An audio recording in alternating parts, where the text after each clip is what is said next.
जय हिंद दोस्तों, स्वागत है आपका हाइपोथेसिस में पावर्ड बाय ग्रुप मोट एजुकेशन। आई एम ध्रुव जानी। यह हमारा प्रोबेबली 6th लेक्चर रहेगा और यह दरअसल 6th लेक्चर का दूसरा विभाग है। अगले विभाग में हमने सुमेर की सभ्यता का अभ्यास शुरू किया था और सुमेर की सभ्यता जो थी उसका जो प्री बैकग्राउंड था वो हमने देखा और उसके साथ साथ हमने यह जो मेरे पीछे जो आप लोग देख रहे हैं यह जो 3 प्राग ऐतिहासिक कालिक जो संस्कृतियाँ थी जिसका जो है उत्खनन के समय हमें अवशेष प्राप्त हुए हैं उसकी भी चर्चा की थी। आगे हम इन 3 संस्कृतियों को देखेंगे और उसके बाद सुमेर की सभ्यता के इतिहास में जो 2 अन्य महत्वपूर्ण पहलू है जैसे कि राजकीय इतिहास हो और राजकीय इतिहास के साथ वहाँ की जो सामाजिक स्थिति, तो इन 2 पहलुओं की भी आज के उपाख्यान में हम लोग बात करेंगे। शुरुआत हम लोग करेंगे जहाँ से हमने उपाख्यान 6 का जो पहला भाग था वह जो जहाँ हमने पूर्ण किया था वहाँ से हम लोग आज अपनी यह जो उपाख्यान है उसकी शुरुआत करेंगे। देखिए, इजिप्ट में जो हमने 5 प्रागैतिहासिक कालिक जो संस्कृतियाँ देखी थी, ठीक वैसे ही तरह सुमेर में भी यह जो संस्कृतियाँ है यह 3 जगहों से हमें मिली है और एकदम इजिप्ट की तरह ही हमने जो इसका जो नामकरण है, इसका जो नोमेनक्लेचर है वो भी वहाँ की जगह के ऊपर से कर दिया है। इजिप्ट में हमने 5 मुख्यतः संस्कृतियाँ देखी थी जो कि अक्षर ज्ञान के आविष्कार के पहले से वहाँ जो है वे उद्भव हुई थी और वहाँ वे विकसित हुई थी। और सुमेर के संदर्भ में यह 3 मुख्य संस्कृति है जो सुमेर के जो लिखित राजकीय इतिहास है जिसकी शुरुआत ईसा पूर्व 2300 से होती है।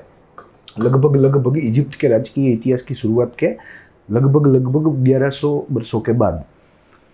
क्लियर? तो वहाँ से हम लोग बात करेंगे और उसके पहले यह जो 3 संस्कृति है ये भी देखेंगे, इससे मिले जो अवशेष है ये भी देखेंगे, इसकी विशेषता देखेंगे इत्यादि, इन सब की बात करेंगे। आगे 2 पहलुओं की बात करेंगे जो हमने ब्लूप्रिंट बनाई थी हमारे छठे लेक्चर में। कोई भी जो सभ्यता हो उसका जो हमें अभ्यास करना हो तो वो ब्लूप्रिंट के तहत ही हम लोग चलेंगे और उसके तहत ही आज इसके अलावा अन्य 2 बिंदुओं की भी बात करेंगे।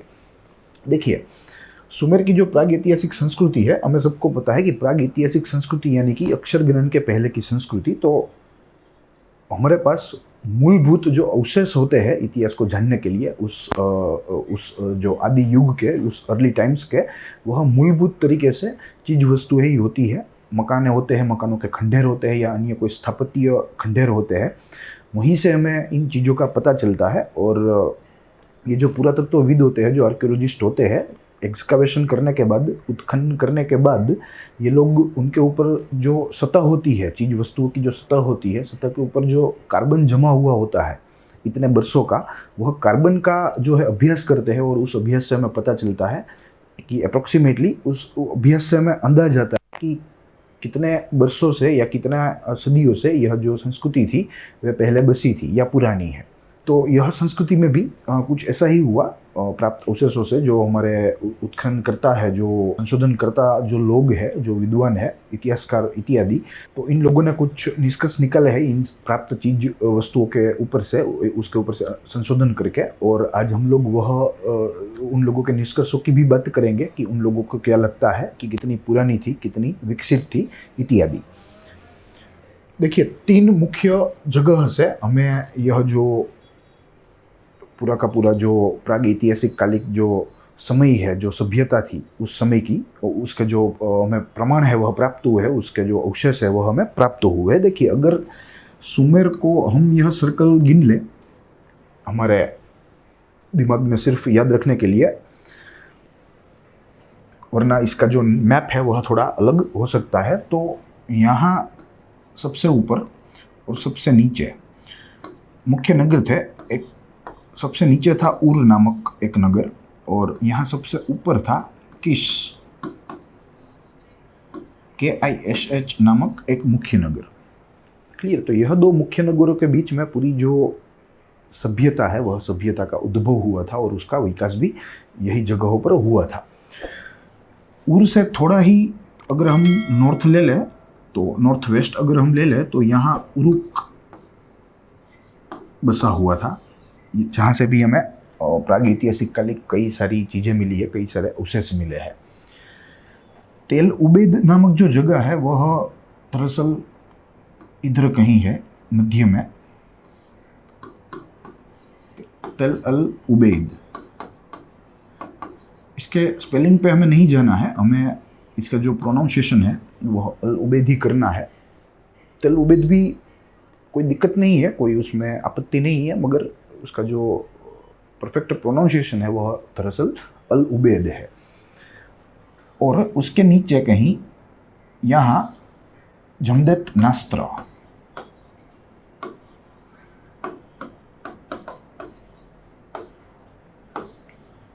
नामक जगह है। इसकी बात मुझे लगता है कि हमने अगले हमारे उपाख्यान में भी की थी। अब हम लोग एक एक संस्कृति को थोड़ी नज़दीक से देखेंगे और उसमें से जो हमारे लिए जो महत्वपूर्ण बातें हैं, जो हमें मालूम होनी चाहिए, जो हमें पता होनी चाहिए, उसकी भी चर्चा करेंगे। देखिए, सबसे पहले अल उबैद नामक संस्कृति है हमारे पास। यह संस्कृति ईसा पूर्व 3000 से पहले अस्तित्व में आई थी ऐसा लगता है। और यह सब जो अनुमान है हमारे, यह अनुमान हमें प्राप्त चीज़ों से ही मिले हैं। प्राप्त चीज़ों से उसका संशोधन करके, उसका अध्ययन करके, उसका अभ्यास करके इतने वर्षों बाद हमारे सामने जो रहस्य थे वे आज रहस्य उजागर हुए हैं। अवशेषों में गिरजाघर उपरांत कई सारी चीज़ें मिली है अल उबैद नामक स्थल से, जिसमें हम पहले तो शिल्पों का समावेश कर सकते हैं। दूसरी, अगर आप चीज वस्तुएं की बात करें जो हमें अवशेषों के तौर पे मिली है अल उबैद से, तो यहाँ भौमितिक चित्र आते हैं।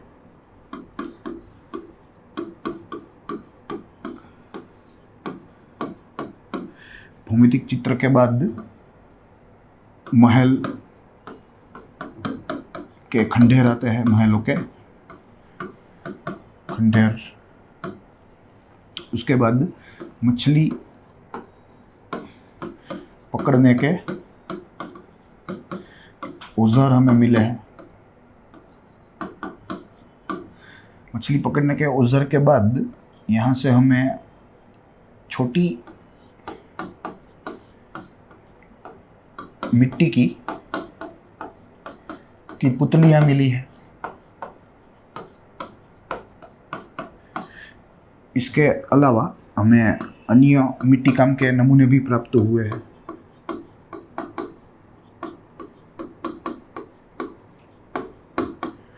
इत्यादि एक्सेट्रा। ठीक है, तो इन सब सारी चीज़ों से हमें कई सारे जो तथ्य थे वे मालूम पड़े हैं। और इन सब सारी चीज़ों से ही हमें मालूम पड़ा है कि यह जो सभ्यता है वह प्रागैतिहासिक कालिक समय में भी इसका जो उद्भव है वह हुआ था, और इसका जो विकास है वो भी यहाँ से हुआ था। मिट्टी की छोटी पुतलियाँ से हमें उन लोगों की धार्मिक भावना का पता चलता है। यस, कि वे लोगों की जो धार्मिक भावना थी वो कैसी थी। क्या वे पशु पूजा में श्रद्धा रखते थे, क्या वे मूर्ति पूजा में श्रद्धा रखते थे। तो इन सारी सब चीज़ें जो थी, यह जो सब सारे सवाल है, यह सवाल के जवाब जो है वह हमें इन अवशेषों से हमें मिलते हैं। यह पुतलियों से हमें पता चलता है कि वे लोग पशु पूजा भी करते थे, और पशु पूजा के साथ साथ वे लोग मूर्ति पूजा भी करते थे। क्योंकि मूर्ति पूजा करते ही होंगे तभी तो हमें यह पुतलियाँ मिली है। अगर मूर्ति पूजा का जो रिवाज ही नहीं होता तो हमें यह आज अवशेष के तौर पे यह पुतलियाँ नहीं मिलती। तो कहीं ना कहीं इसी की वजह से ही इन अवशेषों से हमें कई सारे जो तथ्य होते हैं वे तथ्य हमें मालूम पड़ते हैं। देखिए, हमारे पास थोड़े फोटोग्राफ्स है जो हमने गूगल से प्राप्त किए हैं, और यह जो अल उबैद संस्कृति है वह संस्कृति के ही यह सब जो फोटोग्राफ्स है वह यहाँ मौजूद है। पहला जो फोटोग्राफ है, दिस इज नंबर 1। यह दरअसल it is a site, excavation site इसे बोलना, साइट ऑफ एक्सकावेशन में बोल देता हूँ।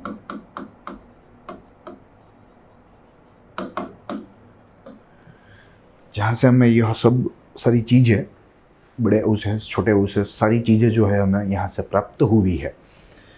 दूसरा जो फोटोग्राफ है यह छोटी पुतली का ही लगता है हमें, और यह छोटी पुतली जो है वह मिस्र इसका जो आकार है वह मिश्र है, मनुष्य का भी है और कोई जल प्राणी का भी है, मुख्यतः मछली का लगता है। आगे हमें यहाँ नाम पट्टिका मिली है, लंबचौरस नाम पट्टिका है विच मीन्स रेक्टेंगुलर, और उसमें हमें सीरीज में जो गाय होती है काउज, उसका जो है हमें पैलेट मिला है। ये तो यह सब सारी चीज़ों से हम लोग कई सारे कंक्लूजन्स निकल सकते हैं। और जो फोर्थ फोटोग्राफ है, दिस वाज थर्ड, जो फोर्थ फोटोग्राफ है यह मिट्टी काम का नमूना है, दिस इज पोटरी। क्लियर, आप देख सकते हो कितना वेल शेप्ड है, पॉलिश्ड नहीं है मगर वेल शेप्ड है एंड पेंटेड है। तो यह नमूना देख के हम उन लोगों का जो सामर्थ्य था, उन लोगों की जो कला के दिशा में जो उन लोगों की पहुंच थी, वह पहुंच का हम लोग अंदाजा लगा सकते हैं। उसके बाद दूसरी महत्वपूर्ण प्रागैतिहासिक जो साइट है,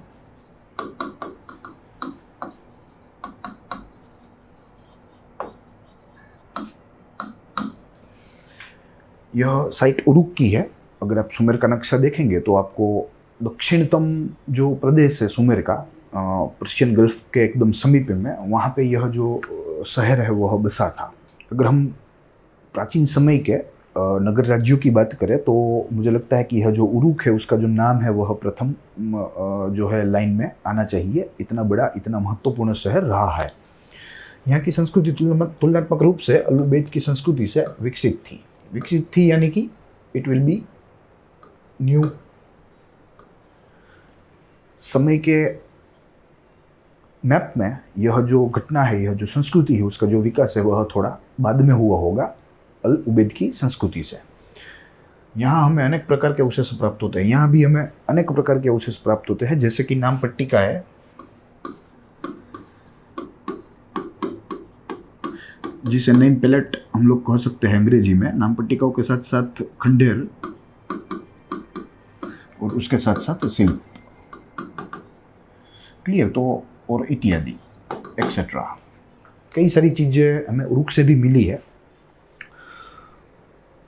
यहाँ का जो गिरजाघर है वह बेबीलोन का जिगुरत के आकार का है। जिगुरत एक महत्वपूर्ण स्थापत्य है जिसकी चर्चा हम लोग आगे करेंगे। यहाँ की दीवारों पर सुंदर भास्कर्य देखने को मिलता है। धातु या पत्थर की जो सतह है उसके ऊपर जो शिल्पकारी करना, वह प्रक्रिया को हम लोग जो है भास्कर्य कह सकते हैं। और प्राचीन समय में इजिप्ट में भी हमने देखा था कि जो भास्कर्य थे way it were very widely used, और उसका जो यूज़ होता था वह स्थापत्य को सुशोभित करने के लिए होता था। स्थापत्य को यानी कि मोन्यूमेंट्स को जो है उसको डेकोरेट करना था, और यह भास्कर्य की वजह से पूरा जो स्थापत्य था वह सुशोभित एकदम लगता था। सुमेर में भी इसका जो प्रचलन है वह भारी मात्रा में था, और यहाँ भी स्थापत्य को सुशोभित करने के लिए यह जो भास्कर्य कला है उसका उपयोग बड़ी मात्रा में होता था। यहाँ की दीवारों पर सुंदर भास्कर्य हमने देख लिया। यह प्रदेश की प्रजा ने लेखन कार्य करना शुरू कर दिया होगा, ऐसा प्रतीत हो रहा है। आई एम सॉरी, यहाँ की प्रजा ने लेखन कार्य शुरू कर दिया होगा ऐसा प्रतीत होता है। और ऐसा प्रतीत क्यों होता है? क्योंकि पहला जो मैंने अवशेष दिया था नाम पट्टिका, तो इसी की वजह से ही हमें लगता है, क्योंकि यह जो नेम पैलेट्स है उसके ऊपर हमें जो है भाषा मिली है, उसके ऊपर लिपि मिली है, और उसके ऊपर लेखन कार्य होता हुआ हमें दिख रहा है। तो इसी की वजह से हम लोग यह कंक्लूजन निकल सकते हैं कि इन लोगों ने अपनी जो एकदम प्राइमरी बेसिक जो लिपि है उसका विकास किया होगा, और अपने कम्युनिकेशंस के लिए, अपने संदेशा व्यवहार के लिए वे लोग यह लिपि का इस्तेमाल करते होंगे। लेखन कार्य की शुरुआत थोड़ी बहुत हो गई थी। देखिए, जिगुरत की जो हमने बात की,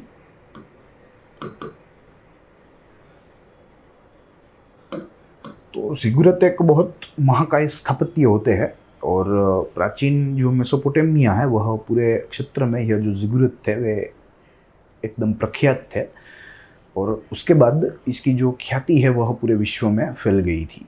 एक बड़े प्रकार का गिरजाघर होता था जो बहुत बड़ा होता था, मैनमोथ होता था, और 5, 7, 6 मंजिलों का यह जो पूरा स्थापत्य है वह होता था। हम लोग सिर्फ कल्पना कर सकते हैं कि बिफोर कॉमन एरा के समय में, बिफोर कॉमन एरा यानी कि वेरी अर्ली एजेस के समय में, तब जब मनुष्य जब भी खाना उगाना भी धीरे धीरे सीख रहा था, तो उसी समय इन लोगों ने, यह सभ्यता के लोगों ने स्थापत्य कला में जो है माहिरत हासिल कर ली थी।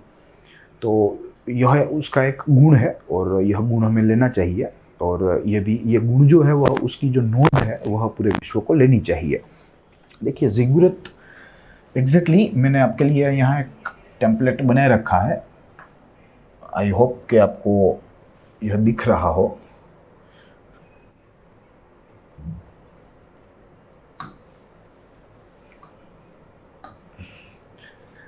देखिए जिगुरट्स, they are a type of a massive structure built in ancient Mesopotamia।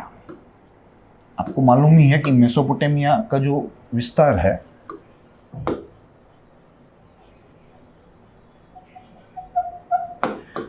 वह विस्तार दरअसल दो नदियों के जो स्त्राव क्षेत्र है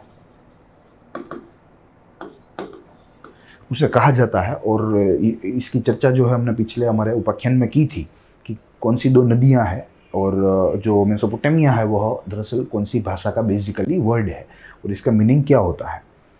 क्लियर? तो यह पूरे एरिया में यह जो जिगुरत थे वे एकदम महाकाय धार्मिक जो है स्थापत्य थे, और इसको गिरजाघर के रूप में बनाया जाता था। और जो वहाँ के जो देव थे, स्थानिक देव थे, जो मानव ही थे, वे लोग जो थे वे इसका उपयोग जो है वह अपने रहने के लिए करते थे। It had a terraced compound of successively residing storage. Yes, it is a terraced compound. यह गिरजाघर ऐसे थे, इसको टेरेस मिला हुआ था, और जैसे कि मैंने आपको बताया कि इसका जो कद है वह 5, 7, 6 मंजिलों का रहता था। तो बहुत महाकाय यह स्थापत्य थे, और सुमेर के लोग इसको बनाते थे। यहाँ एक वस्तु की आपको नोंद लेनी है कि जो विश्वविख्यात जो जिगुरट्स है विश्व में, यह दरअसल बेबीलोन के हैं, सुमेर के नहीं है। क्योंकि सुमेर के जो जिगुरट्स थे वे दरअसल एक प्रोटोफॉर्म थे, एक प्राइमरी फॉर्म थे। उसमें से जो महाकाय जिगुरट थे बेबीलोन के, उनका जो है वह विकास हुआ था। तो हमें यह बात ध्यान रखनी होगी कि सुमेर के जो जिगुरट थे वे तुलनात्मक दृष्टि से वे थोड़े कद में छोटे थे, और समय की दृष्टि में वे थोड़े पहले थे। यह बात हमें याद रखनी होगी। Each ziggurats were a part of an ancient temple complex। Yes, complex जिसे हम समूह कर सकते हैं। कोई एक स्थापत्य नहीं रहता था, मगर पूरा एक समूह रहता था, और यह पूरे समूह का ही यह जो जिगुरत है वह एक भाग रहता था।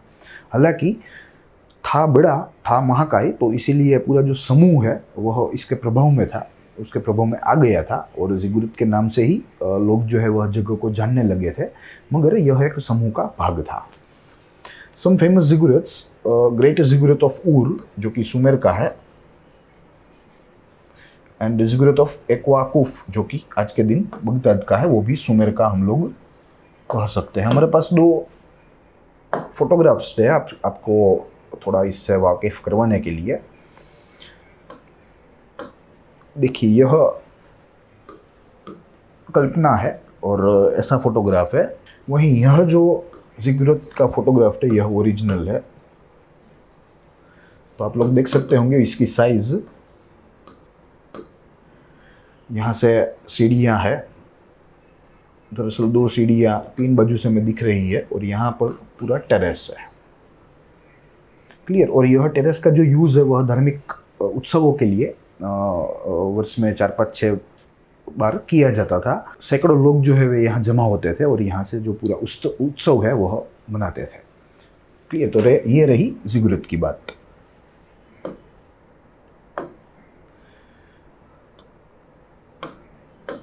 देखिए उसके बाद यह पट्टिका ऊपर चिन्ह व आंकड़ों के बारे में हमें पर्याप्त माहिती नहीं मिलती है। हमें यह तो पता चल गया है कि ये लोगों ने पढ़ाई लिखाई जो है वह शुरू कर दी है, मगर यह जो नाम पट्टिकाएँ है इसमें जो लिखा है यह हम आज दिन तक अभी जो है डिसिफर इसको नहीं कर पाए हैं। इसको आज दिन तक हम जान नहीं पाए कि यह इन्फॉर्मेशन जो है वह दरअसल किस प्रकार की इन्फॉर्मेशन है।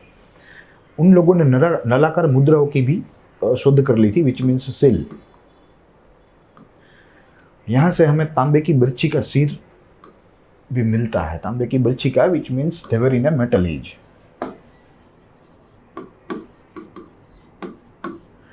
मेटल एज में यह सभ्यता पहुंच गई थी, या मेटल एज के समय में यह सभ्यता जो है वह उसके समकालीन थी, उसके कंटेम्पररी थी। देखिए 2-3 यहाँ फोटोग्राफ्स है हमारे पास। एक तो नाम पत्तिका है जिसका हमने जिक्र किया। यहाँ जो दूसरा में दिख रहा है यह मेटल वर्क है, और देखने से हमें फ्लावर वाज जैसा कोई जो है आर्टिस्टिक जो चीज़ है वह दिख रही है। इसकी जो सतह है उसके ऊपर शिल्प किया गया है, नक्काशी की गई है इसके ऊपर भी। तो यह जो चीज़ है उसको हम अच्छी कला के वर्ग में हम लोग रख सकते हैं, उसकी कक्षा में हम लोग रख सकते हैं। तीसरा जो फोटोग्राफ है हमारे पास, यह दरअसल एक देवालय का है, यानी कि गिरजाघर का है। और गिरजाघर की जो दीवार है उसके ऊपर शिल्प कार्य किए गए हैं, शिल्प कृतियाँ। तो हमें देख के लगता है कि इजिप्ट की तरह सुमेर की कला का भी जो है स्वतंत्र विकास नहीं हुआ, बल्कि एक स्थापत्य जो कला है उसकी पूरक कला के रूप में विकास होता हमें दृश्यमान हो रहा है। विस्तृत से इसकी जो चर्चा है हम लोग हमारे कला और स्थापत्य के पोर्शन में करेंगे, यह सुमेर सभ्यता की। मगर यहाँ हमें यह ध्यान रहना जरूरी है कि ये लोग जो थे वे लोग किन किन कलाओं से परिचित थे और इन कलाओं में वे लोग कितने माहिर थे। नेक्स्ट अगर हम बात करें सभ्यता की, तो हमारे पास जमदत नास्त्र नामक नगर की एक सभ्यता है, और यहाँ से भी हमें कई सारे जो अवशेष है प्रागैतिहासिक कालिक वह हमें मिले हैं। तो यह एक महत्वपूर्ण जो है प्री हिस्टोरिक साइट के रूप में हम लोग इसे देख सकते हैं। देखिए यहाँ से भी हमें अनेक अवशेष प्राप्त हुए। अनेक अवशेषों में आप देख सकते हो, एक तो है नाम पत्तिका है,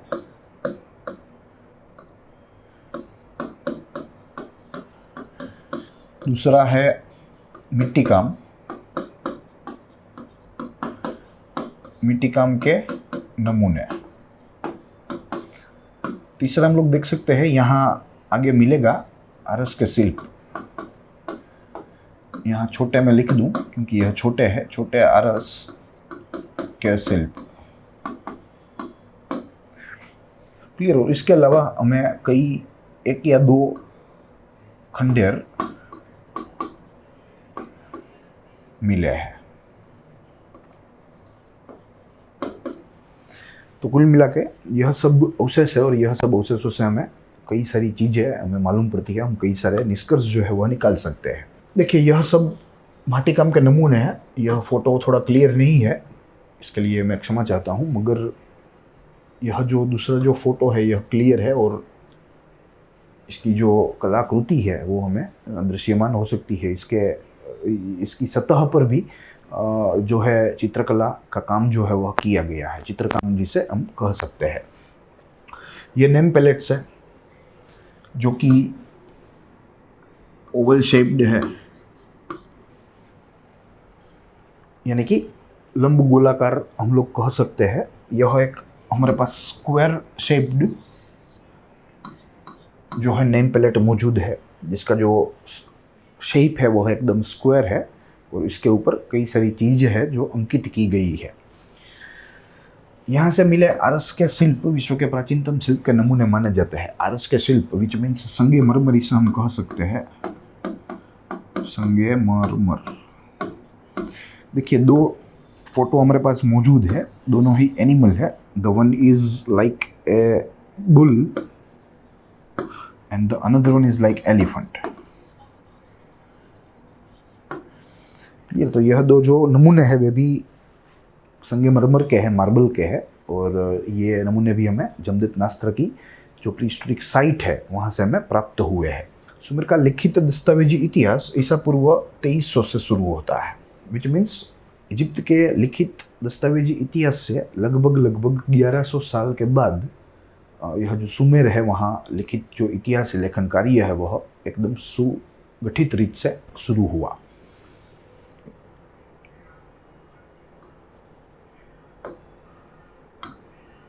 देखिए, अब वहाँ की हम प्रजा के बारे में हमने देख तो लिया कि दरअसल वहाँ की जो प्रजा थी वह किन किन जगहों से आई थी, इतनी थियरी थी।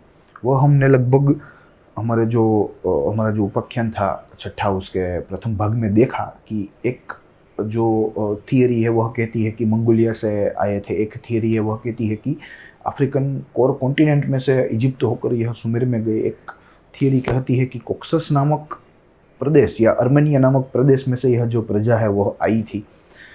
कई एक थियरी ऐसा कहती है कि पूर्वीय दूर सुदूर पूर्वीय एशिया से ये लोग जो थे वे आए थे।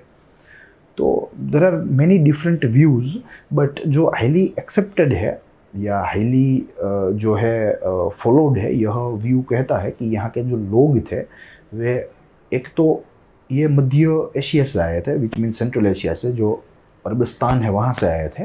और जो दूसरी थियरी है वह कहती है कि अगर वहाँ से नहीं आए, अगर मध्य एशिया से नहीं आए, तो फिर तो 101% they came from the area of Armenia, यानी कि कोक्सस रीजन से आए। तो यह जो दो थियरी है यह थोड़ी हाईली एक्सेप्टेबल है right now in the context of Sumerian people. देखिए, सुमेर की जो प्रजा है कौन सी जाति की है उसका निर्णय आज दिन तक नहीं हो पाया, because they were very early. उन लोगों का जो समय था वह बहुत प्राचीन समय था, तो इसी की वजह से हम लोग उन लोगों का जो बैकग्राउंड है वह ट्रेस नहीं कर पा रहे हैं। हम जो कर पा रहे हैं वह सिर्फ अनुमान है, अलग अलग जो है तथ्य, अलग अलग जो बातें हैं उसके ऊपर से हमने निकला हुआ है, वह अनुमान है। ऐसा माना जाता है कि यहाँ की जो प्रजा है वह या तो मध्य एशिया और या तो कोक्सास यानी कि आर्मेनिया के प्रदेश से आई हुई है। फिर मध्य एशिया तो हमने देख लिया कि पूरा जो अरबस्तान है यह मध्य एशिया हम लोग कह सकते हैं, मगर यह जो कोक्सास का रीजन है यह रीजन हमारे लिए एक महत्वपूर्ण ज्योग्राफिकल टर्म भी है, हम उसकी भी बात करेंगे, मगर पहले यह देख लेते हैं इसका जो व्यू है, उसके बाद हम लोग कोक्सास रीजन को 5 मिनट अपना जो समय है वह उसको जो है दे देंगे। इतिहासकार JW दुरांत के मुताबिक यहाँ की जो प्रजा है वह मंगोलिया से आई है। यस, यह जो इतिहासकार है, विद्वान इतिहासकार अमेरिका के, दरअसल उनके मुताबिक सुमेर की जो प्रजा है वह दरअसल मंगोलिया से आई है, और ऐसा यह महानुभाव का मानना है। यहाँ की जो प्रजा थी वह मुख्यतः पंचरंगी थी। देखिए, पंचरंगी यह एक प्रतीकात्मक शब्द है, इसकी कोई त्वचा के रंग के साथ यह शब्द का कोई लेन देन नहीं है, यह एक प्रतीकात्मक शब्द है और यह दर्शाने का प्रयास कर रहा है कि यहाँ की जो प्रजा थी दरअसल वह मल्टी एथेनिसिटी से बनी हुई थी, मल्टी एथनिक थी। कई वंश थे, कई प्रदेश में से ये लोग जो आए थे वे कई भिन्न भिन्न वंश के आए थे। इन लोगों ने एक साथ मिलकर यह जो पूरी सभ्यता है उसका निर्माण किया था और उसको आगे चल के समृद्ध बनाया था।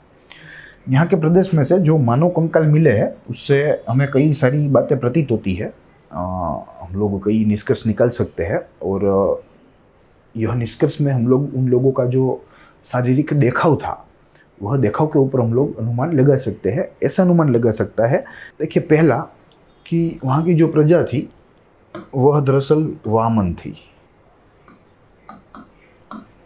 वामन प्रजा। दूसरा, इन लोगों का जो शारीरिक ढांचा था वह सुदृढ़ था, मजबूत था। तो मजबूत शारीरिक ढांचा। उसके बाद वे लोगों का जो नाक था वह लंबा रहता था। वे लोग मूछें नहीं रखते थे, मगर जो दाढ़ी है वह अवश्य रखते थे।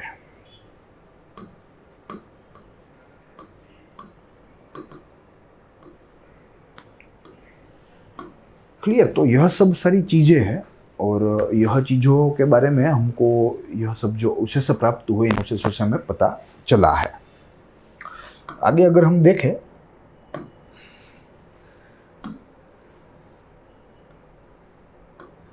देखिए, तो हम जो कोक्सस प्रदेश की बात कर रहे थे वह कोक्सस प्रदेश दरअसल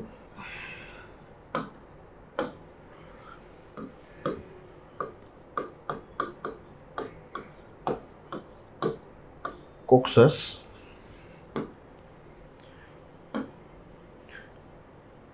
it is the area between Black Sea and Caspian Sea. मैंने जिक्र किया था पहले लेक्चर में, मगर यहाँ थोड़ा हम विस्तार से देख लें। देखिए, ब्लैक सी और कैस्पियन सी, इन दोनों के बीच का जो ज़मीनी प्रदेश है, यह ज़मीनी प्रदेश को दरअसल कॉक्सस कहा जाता है। इसका दूसरा नाम भी है, अर्मेनिया भी कह सकते हैं। 3-4 जो राष्ट्र है, वे राष्ट्र यह प्रदेश में स्थित है, जिसमें अजरबैजान है, अर्मेनिया है, जॉर्जिया है। क्लियर? तो यह सब सारे जो देश है, उन देश के प्रदेश है, उन प्रदेशों को कॉक्सस कहा जाता है। Mainly occupied by Armenia, Azerbaijan, Georgia और थोड़ा बहुत जो प्रदेश है वह रशिया, पार्शियल।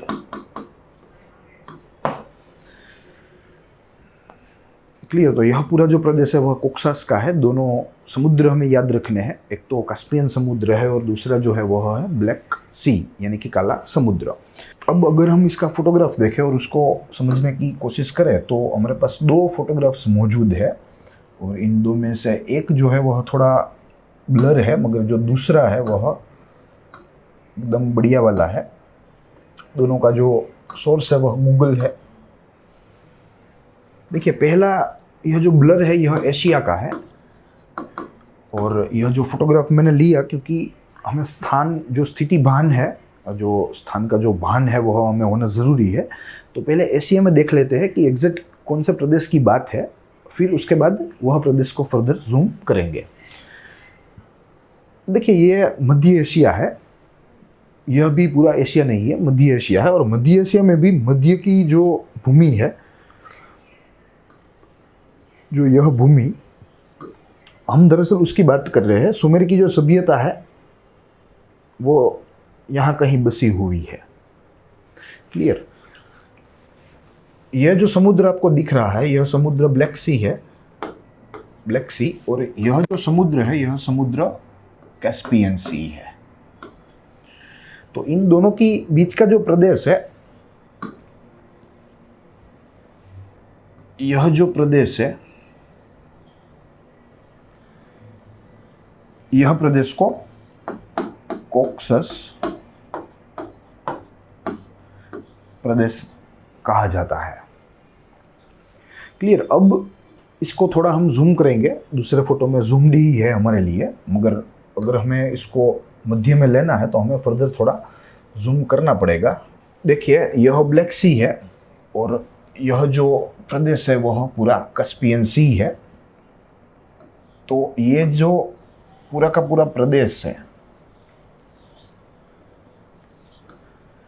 यह प्रदेश दरअसल अर्मेनिया का है। प्रदेश का नाम अर्मेनिया है, मगर अर्मेनिया जो है वह एक छोटा राष्ट्र है जो कि इसी प्रदेश में आता है, मगर यह जो पूरा प्रदेश है उसका नाम जो है वह उसके नाम पे पड़ा है।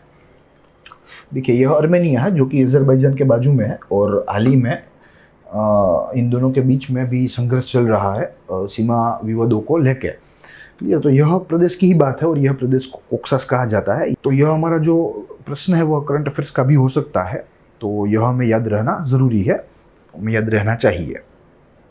2 सी की भी बात की है, वो 2 सी भी आपको याद रहना चाहिए कि ब्लैक सी और कैस्पियन सी है, उसके जो मध्य का जो प्रदेश है वह प्रदेश जो है कॉक्सस कहलाता है, और मुख्य रूप से 3 देशों से बना है। चौथा जो रशिया है वह जो है पार्शियली, उसमें उसका जो क्षेत्र है वह पार्शियली पड़ता है। देखिए, उसके बाद अगर हम राज्य की इतिहास की बात करें तो जैसे कि हमें मालूम ही है कि राज्य की जो इतिहास है वह ईसा पूर्व 2300 से शुरू हुआ है, और इजिप्ट का जो है वह ईसा पूर्व 3400 से शुरू हुआ है। क्लियर? तो रफली आफ्टर 1100 ईयर्स सुमेर का जो लिखित इतिहास है वह शुरू हो गया था। आप लोग हैरान होंगे कि मैं एक एक बात में इजिप्ट को बीच में ला रहा हूँ।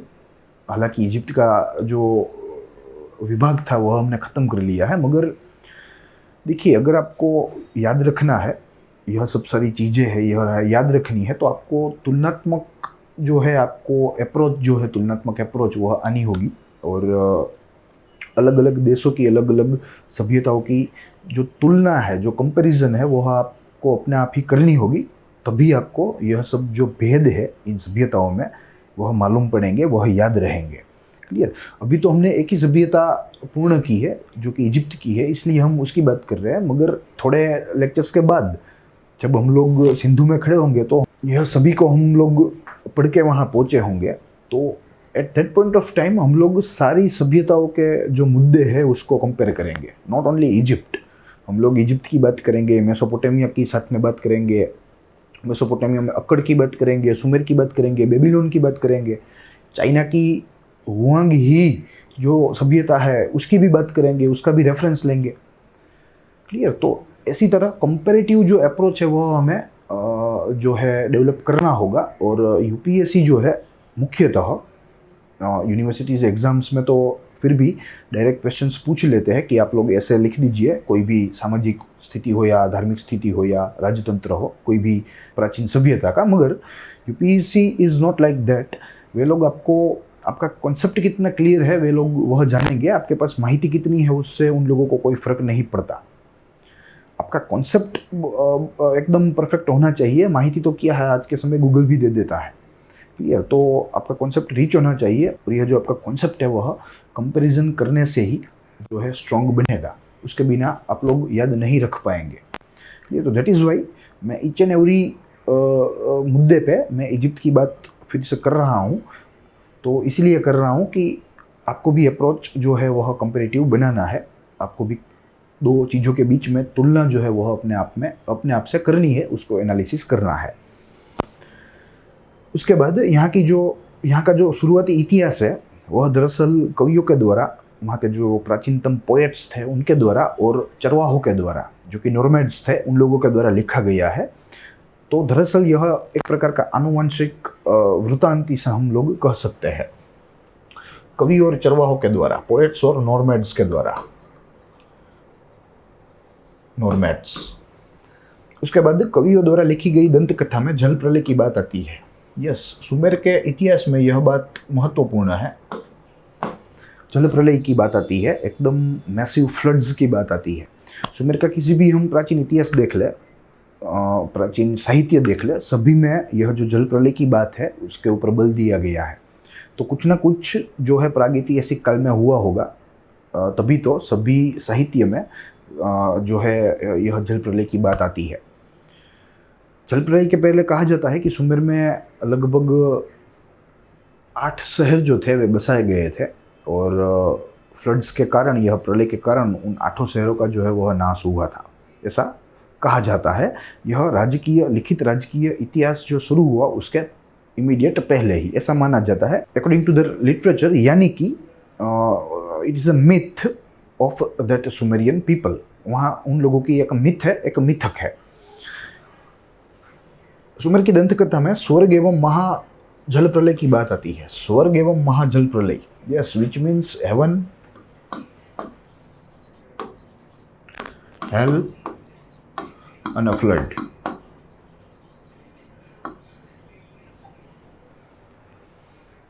देखिए, आज के समय जो ईसाइयों में जो हेवन की जो भावना है, हेल की भावना है कि good डिड्स you are directed towards heaven, and if you are done bad deeds or injustice or harm to any other creature, then you are going to the hell. तो यह जो मान्यता है, दरअसल इसका जो स्रोत है, इसका जो बर्थ पॉइंट है, यह दरअसल सुमेर की सभ्यता है। सुमेर की सभ्यता में से क्या हुआ कि यह जो मान्यता थी यह पास ऑन हुई यहूदियों में, जूइश लोगों में, और जूइश लोगों ने यह जो मान्यता है यह पास ऑन की क्रिश्चियंस में, ईसाइयों में। तो आज के समय अगर कोई एक ईसाई है और अगर वो श्रद्धा रखता है हेल और हेवन की थियरी में, तो यह जो हेल और हेवन की थियरी है उसके दिमाग में, उसका जो बीज है वह सुमेर की सभ्यता ने बोया था। तब जाके आज वहाँ पे आज के समय, आज के ईसाइयों में यह जो मान्यता है वह आज जो है फ्लरिश हो रही है उन लोगों के दिमाग में। क्लियर। तो हुआ यूं कि सुमेर के साहित्यों में से सुमेर के लोगों में से यह सभ्यता गई आगे यहूदियों में। यहाँ मैंने एक चित्र भी बना रखा है आपके लिए, आपकी समझने की सरलता के लिए। देखिए, जल प्रलय वो नरक की भावना जो सुमेर में थी, अब वो गई यहाँ से यहूदियों में, यानी कि जूइस्ट में, और जूइस्ट में से आई ईसाइयों में, यानी कि क्रिश्चियंस में। तो आज का जो ईसाई है, अगर वो बोले, जैसे कि मैंने बात की कि हेलो रेवन में यह, अगर वो बोले कि मैं हेलो रेवन की जो थियरी है उसमें विश्वास रखता हूँ, तो हमें यह मान लेना चाहिए कि इसके दिमाग में जो हेलो रेवन की जो थियरी है वह दरअसल सुमेर में से, यहूदियों में से होकर आज के ईसाई में आई है।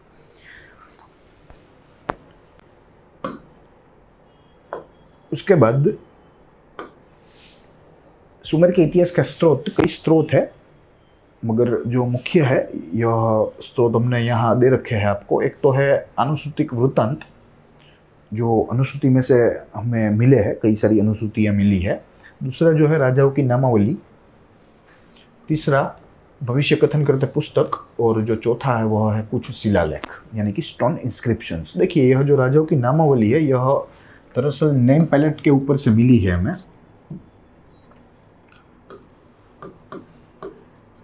नेम पैलेट के ऊपर से मिली है, छोटी छोटी नेम पैलेट्स मिली है, और यह छोटी छोटी नेम पैलेट से ऊपर यह राजा जो थे उनके नाम जो है वे अंकित किए गए थे, और वहाँ से हमें यह जो पूरी जो लिंक है वह हमें मिलती है। दूसरी बात, जैसे इजिप्ट में 26 राजवंशों ने राज्य किया over a period of 3 historical periods of Egypt, तो ठीक उसी ही तरह सुमेर के इतिहास में कुल 19 राजवंशों ने राज्य किया, और यह सब जो माहिती है हमें यह नाम पत्रिकाओं में से मिलती है, नेम पैलेट्स में से मिलती है। कुछ माहिती हमें स्टोन इंस्क्रिप्शंस में भी मिलती है, और कुछ हमें भविष्य कथन करते पुस्तक में से भी हमें प्राप्त होती है। बेबीलोन के कवियों ने जो दस्तावेज दिए हैं उसमें राजाओं के क्रमबद्ध इतिहास हमें जानने को मिला। यस, बेबीलोन के कवियों का भी योगदान है सुमेर के इतिहास को उजागर करने में, और आज जो हमारी सुमेर के बारे में जो समझ है वह बनाने में बेबीलोन के, हम उसके ऋणी तो है ही इस स्रोत के, मगर उसके साथ साथ बेबीलोन के कवियों के भी हम ऋणी है। यह सूची में जल प्रलय के पहले 8 जो राजा थे उनके नाम भी दिए गए हैं, जिसका जिक्र हमने किया था। कुल 19 राजवंश है, यह हमें याद रखना है। इजिप्ट जो था उसमें 26 राजवंश थे, उनके क्रमवार राजा है, और ऐसे ही सुमेर में देयर वर 19 डायनास्टीज। उसके बाद राजाओं के नाम छोटी मिट्टी की पट्टिकाओं पर से हमें प्राप्त हुए हैं। सुमेर के कुछ राजाओं को उसकी हयाती में ही देव समान माना जाता था। यस, कुछ राजा थे जिन लोगों ने अपने कर्म से, नहीं कि बल से, जो है यह पद जो है यह हासिल किया था, प्रजा का प्रेम, प्रजा का मान जो है वह हासिल किया था। उसके बाद सुमेर में जल प्रलय के पहले बसाए गए शहरों की सूची, वैसे तो कई सारे शहर है, मगर यहाँ हमारे पास 5 जो है थोड़े महत्वपूर्ण शहर है जिसका नाम हमने यहाँ लिख रखा है। पहला जो है उसमें वह है नूनकी नामक शहर, दूसरा सिपर, तीसरा बातबीरा, चौथा लारक, और 5वां जो है वह है सुरूपक। थोड़ा अजीब है यह नाम, क्योंकि बड़े बड़े अर्ली एजेस में थे, और प्रादेशिक दृष्टि से देखें तो वे लोग भारत का जो महाद्वीप है उससे कहीं दूर थे, तो वहाँ जो है वे कई अलग प्रकार की, कई भिन्न प्रकार की जो भाषा है उसका प्रयोग वे लोग करते थे, तो इसी की वजह से नाम जो है वे हमें थोड़े अपरिचित लग सकते हैं। उसके बाद सुमेर के राजाओं में कई प्रतिभाशाली राजा थे। Yes, there were many influencer kings in the Sumerian civilization, but उसमें से एक जो था वह बहुत बड़ा महापराक्रमी था, जिसकी तुलना जो है वे हम लोग दूसरे सुमेर के राजाओं से नहीं कर सकते। उतना पराक्रमी वह राजा था, और उसका नाम था सारागोन। देखिए, पहला जो वहाँ से हम सूची में से शुरू करें तो पहला गिलगामेश आया, उसके बाद लगुल जगुजी आया। यह जगुजी को सारागोन ने हराया, विक्ट्री, और यहाँ डिफीट। फिर उसके बाद गुडी आया, उसके बाद उरनमु, और उरनमु के बाद उसका पुत्र आया डोंगी।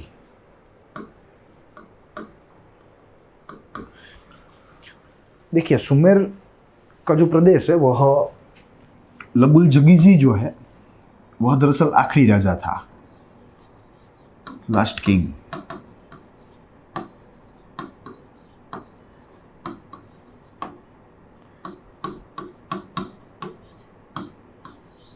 He was the last Sumerian king। और जो सारगोन जो था वह था अक्कड़ का, अक्कड़ किंग या किंग ऑफ अक्कड़ इसे कह लीजिए। अक्कड़ में से सारगोन ने आक्रमण किया, तब यहाँ राजा था लगुल जगीजी, और लगुल जगीजी को हराया, उसे बंदी बनाया, और जो पूरा सुमेर का प्रदेश है वह प्रदेश के ऊपर अपना जो आधिपत्य है वह सारगोन ने जमाया। यह सब में सारगोन अधिक प्रतिभाशाली था।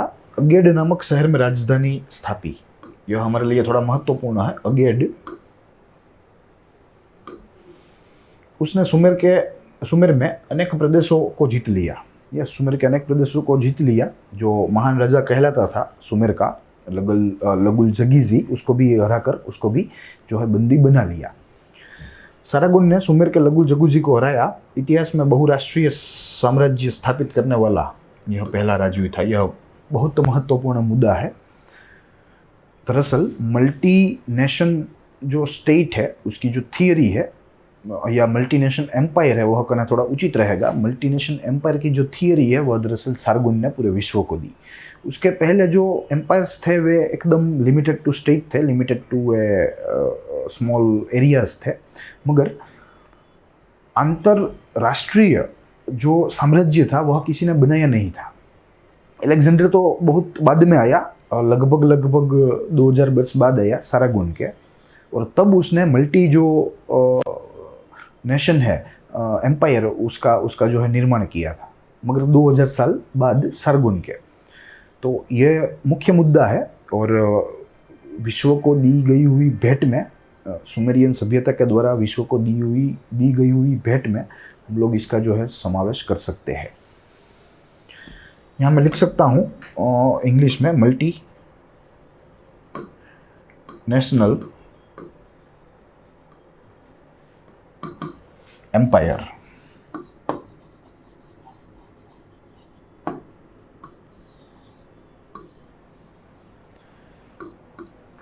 क्लियर? तो यह बात एक थोड़ी महत्वपूर्ण है। उसके बाद सारगोन जो है वह खूब उदार और धार्मिक था। यस, उसका जो स्वभाव था वह एकदम उदार था, एकदम धार्मिक था, और इसके प्रमाण भी हमें कई सारे मिले हैं। अगर मैं आपको एक आध प्रमाण बताऊं तो जब लगुल जगीजी को हराया यह राजा ने, तो राजा और उसका जो सैन्य था उसको कैदी बना लिया गया, उसको गुलाम बना लिया गया। मगर उस समय जो प्रथा थी, जो रिवाज था कि कैदी लोगों को, गुलाम लोगों को उसके साथ निर्दयी व्यवहार करना चाहिए और उसको मार देना ही चाहिए एकदम कठोर से कठोर तरीके से।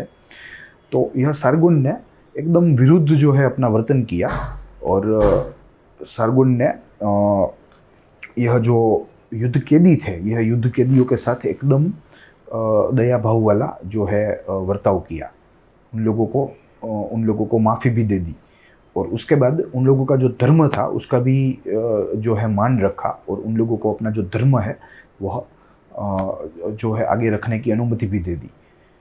वरना दरअसल क्या होता था कि उस समय में जो राजा थे, अगर वे जीत जाए तो वे लोग गुलामों के साथ बहुत अत्यंत दयनीय जो है व्यवहार करते थे। गुलामों को पीड़ाएं देते थे, यातनाएं देते थे, प्रताड़नाएं देते थे। मगर सारगोन जो है वह एक जो है अलग किस्म का राजवी था, और यही बात इसकी उदारता और धार्मिकता की पुष्टि करती है।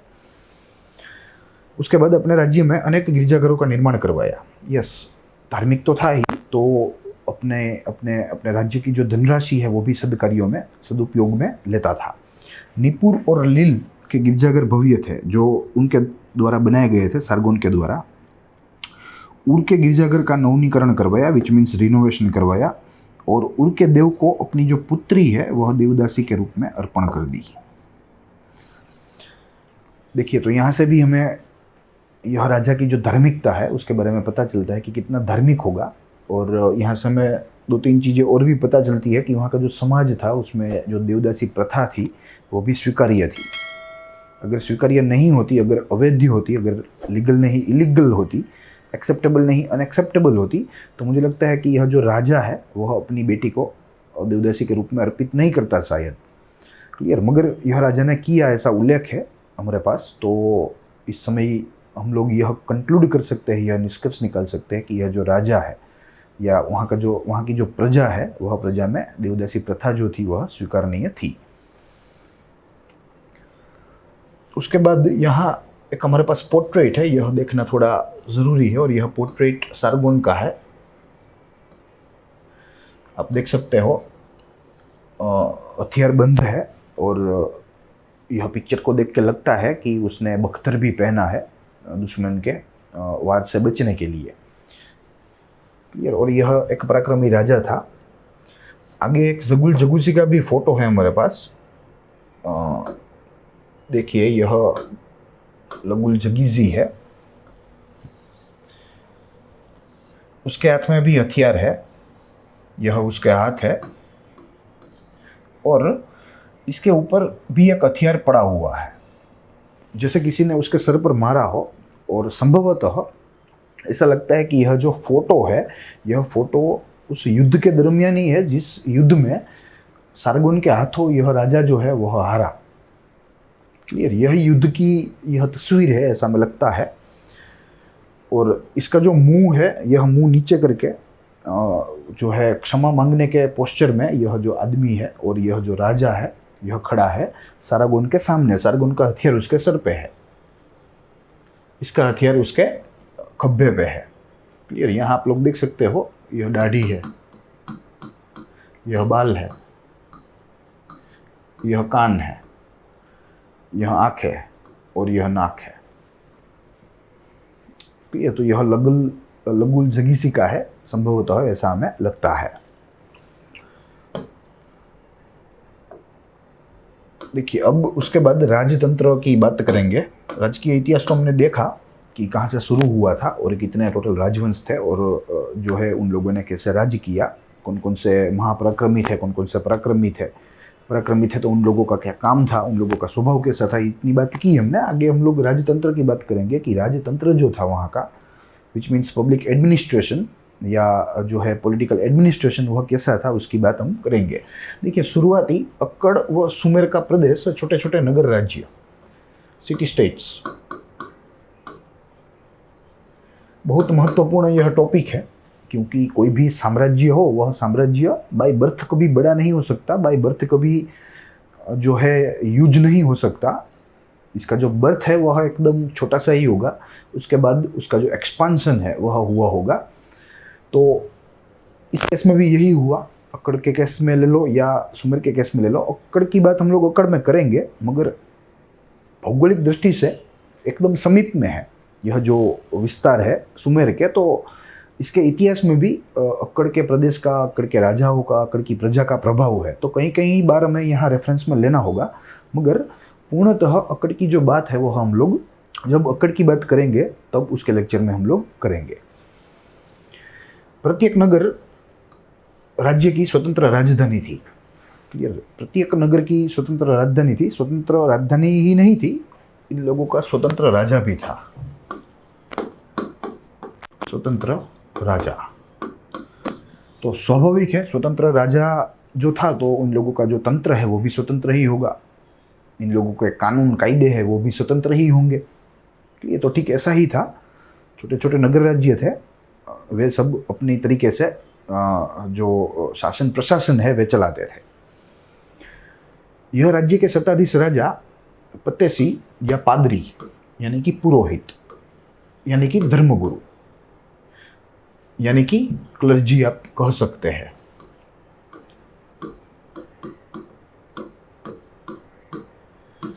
देखिए, पतेसी जो है वह एक टर्म है जो कि मेसोपोटामिया में यूज होती है। देखिए, इन लोगों की एक मान्यता थी कि यहाँ का जो राजा होता है या राजा का जो वंश होता है या जो कोई व्यक्ति राजगद्दी पे बैठता है वह दरअसल खुदा का एक वली होता है, और खुदा ने ही उसको नियुक्त किया होता है। तो इसके लिए वे लोग एक इंडिपेंडेंट टर्म का इस्तेमाल करते थे और यह टर्म जो थी वह थी पतेसी। और आमतौर पे ये लोग जो थे वे राजगद्दी पे ही बैठते थे और राजा ही ये लोग माने जाते थे। जैसे इन नगर राज्यों का विकास होता गया, इनमें से प्रतिभाशाली नगर राज्य सामने आते गए। जैसे जैसे विकास होता गया, क्योंकि धीरे धीरे मनुष्य जो है वो अब धीरे धीरे खेती भी करने लगा, खेती करने लगा, अपने लिए खाना उगाने लगा, जितना खा सकता है उससे ज़्यादा उगाने लगा, तो सरप्लस आने लगा प्रोडक्शन का, एग्रीकल्चरल प्रोडक्शन का सरप्लस आने लगा। जैसे ही सरप्लस आया एग्रीकल्चरल प्रोडक्शन का, तो वहाँ से इकोनॉमी की शुरुआत हुई, वहाँ से अर्थतंत्र की शुरुआत हुई। क्लियर? तो इसी की वजह से ही यह जो छोटे छोटे नगर राज्य थे वे धीरे धीरे समृद्ध होते गए, क्योंकि अब वो अपना जो पैदा किया गया हुआ खाना है जो कि सरप्लस है, वह वे लोग बाहर किसी लोगों को बेच सकते थे और उसके बदले में अपनी ज़रूरियात की कई चीज़ें जो है ले आ सकते थे, क्योंकि तब पैसा नहीं था, there was only barter system. मगर इन लोगों की जो समृद्धि है उसमें निरंतर जो है बढ़ाव होता गया। यहाँ से एक शक्तिशाली साम्राज्य का जन्म हुआ। Yes, and it was created by Sargon because he was the first to create multinational empire. साम्राज्य के राजवी को भय रहता था कि जो प्रादेशिक राजवी थे वे किसी भी वक्त जो है स्वतंत्र हो सकते थे। अब धीरे धीरे क्या हुआ कि यहाँ हमने देखा कि एक शक्तिशाली राज्य का जन्म हुआ। यह मुझे आपको समझाने के लिए हम बोर्ड में जाएंगे।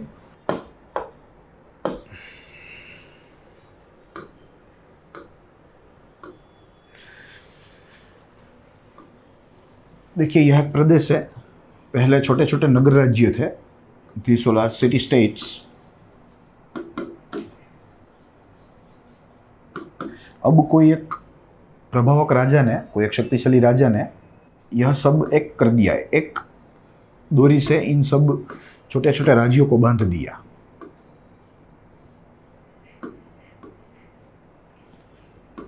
कुछ ऐसा बांध दिया, एक शक्तिशाली जो है साम्राज्य का निर्माण कर दिया। अब जो राजधानी थी, जो एक शक्तिशाली राज्य था, उसकी राजधानी यहाँ कहीं थी। क्लियर? बाकी के प्रदेश में सूबों के द्वारा वहीवट होता था। आप उसे सूबा कह लो या गवर्नर कह लो, both are one and the same, या आप सेनापति कह लो। तो उसके द्वारा उसके प्रदेश का जो वहीवट है वह होता रहता था और वो रिपोर्टिंग करता था इधर अपने हेडक्वार्टर्स में, अपने लेजिस्लेटिव कैपिटल में, जहाँ राजा बैठता था, राजा का दरबार रहता था। अब राजा जो है वह सदैव चिंता में ही रहता था, उसको स्ट्रेस ही रहता था अपने जीवन में कि कहीं कोई प्रादेशिक जो गवर्नर है, कहीं वो अपना जो माथा है वह ऊंचा ना कर रहे, कहीं वो मुझसे स्वतंत्र ना हो जाए।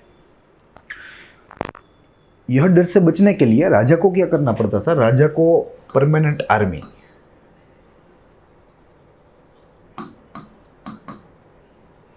यानी कि स्थायी जो सैन्य है उसका निभाव करना पड़ता था।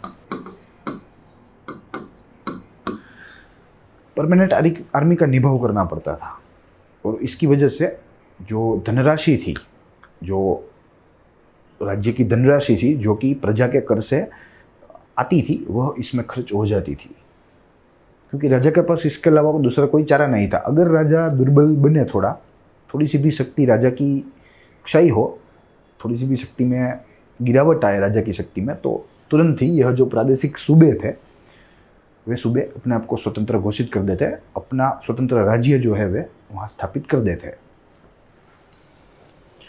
तो कहीं ना कहीं इसी की वजह से ही जो यहाँ का जो राजवी था वह एक अपने लिए एक स्थायी जो सैन्य है वह उसका निभाव रखता था।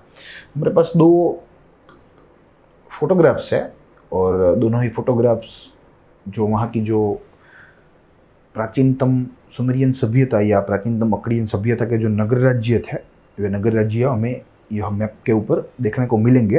पहला जो वाइट फोटो है वह दरअसल सुमेर की सभ्यता है। देखिए, यह अक्कड़ का प्रदेश है, which means bit north of Sumerian area. और नीचे जैसे आए तो नीचे हमें सुमेर का प्रदेश दिखता है। देखिए यह सब बड़े बड़े नगर राज्य है। ऊर है, इर्दू है, उरुक है, इसिन है, निपर है, लगश है, लगश थोड़ा महत्वपूर्ण है, लारसा है, किश है, किश जो कि दोनों के बॉर्डर पे है, तो हम लोग अक्कड़ में भी गिन सकते हैं, सुमेर में भी गिन सकते हैं। उसके बाद अगाड़े है जो राजधानी सारागुन ने बनाई थी। ये तो ये सब छोटे छोटे जो है सिटी स्टेट्स है, और इन सब छोटे सिटी स्टेट्स में से ही उसको एक करके ही बड़े साम्राज्य का जो है उद्भव हुआ था। दूसरा जो फोटा है यह हमें अक्कड़ संस्कृति के बारे में थोड़ी जो हमारी समझ है वह बढ़ाता है। देखिए यह पूरा पूरा अक्कड़ का प्रदेश है, और इसमें आप देख सकते हो असूर, निनीवे, तेल लीलान, मोजान, तेल बेदार, तुतुल, मारी, स्लीपर एक्सेट्रा। तो यह सब जो प्रदेश है वे प्रदेश अक्कड़ के हैं, अक्कड़ के नगर राज्य है, जिसका जो उद्भव है और या जिसका रूपांतरण है धीरे धीरे एक बड़े शक्तिशाली साम्राज्य में हो गया समय के चलते। उसके बाद अगर हम बात करें तो जो राजा थे वे खुद आलीशान महलों में रहते थे, तो इससे हमें वहाँ की स्थापत्य के बारे में भी पता चलता है कि वहाँ राजाओं के लिए महलों वगैरह जैसा जो स्थापत्य था वह बनाया जाता था। इसकी थोड़ी विशेषताएं रहती थी। यह जो महल थे उसके जो दरवाजे थे वे बहुत छोटे थे, ताकि एक समय पे एक ही व्यक्ति जो है वह अंदर जा सके। पतले तो थे ही, ब्रेथ में पतले तो थे ही, मगर हाइट में भी छोटे थे। इसलिए किसी अंदर आने वाले को अपना जो सर है वह नीचे करके ही जाना पड़ेगा। क्लियर? वह अटैक करके ऐसे पूरा खुल के वह दरवाजे के अंदर नहीं जा सकता। तो इस तरह का जो है प्लानिंग वह उस समय में बहुत अच्छा हम लोग कह सकते हैं। और यह सुमेर का जो स्थापत्य है, सुमेर का जो आर्किटेक्चर प्लानिंग है, वह उसका हम लोग गुण जो है वह एक गिन सकते हैं। दरवाजे बहुत छोटे थे। उसके बाद राजा का गुप्तचर तंत्र था।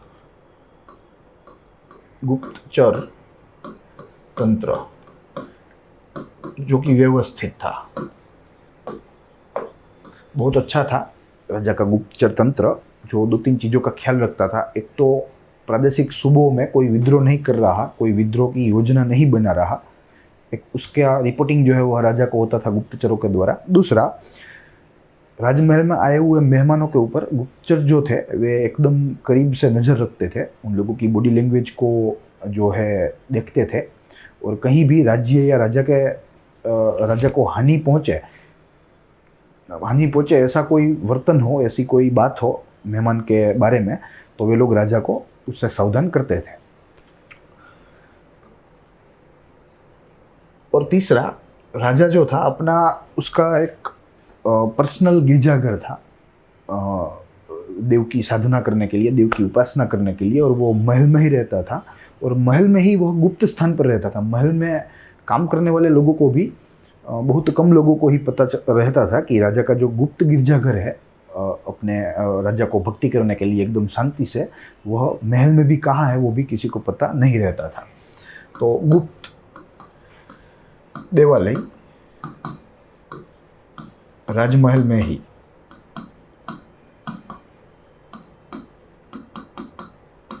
तो ये बात भी एक थोड़ी महत्वपूर्ण रहेगी हमारे लिए।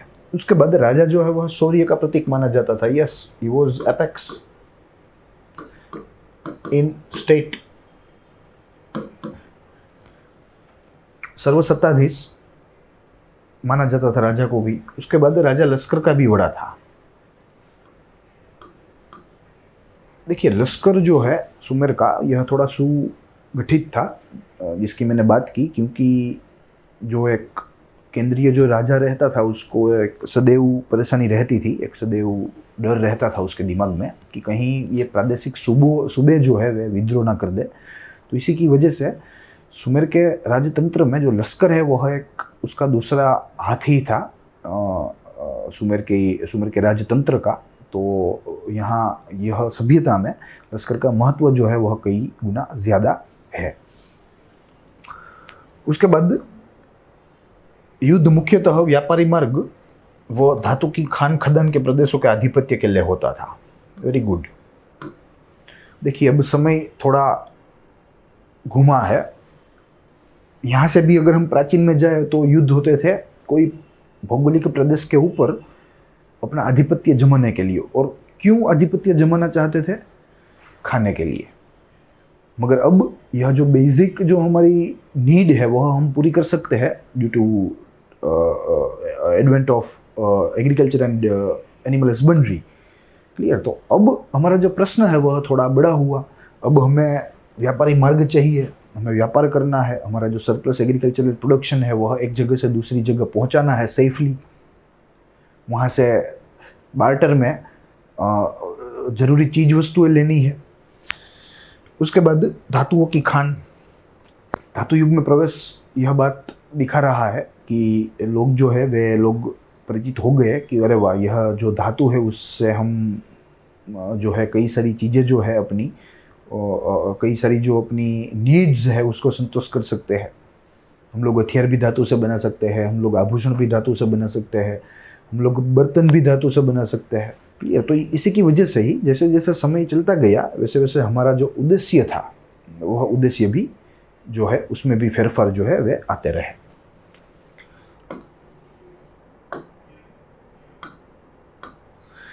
उसके बाद राजा समय पर लश्कर को मार्गदर्शन प्रदान करता था। समय समय पर राजा जो है वह रेकी करता था और इन लोगों की जो प्रिपेयर्डनेस है वह प्रिपेयर्डनेस भी यह राजा जो है वह देखता था।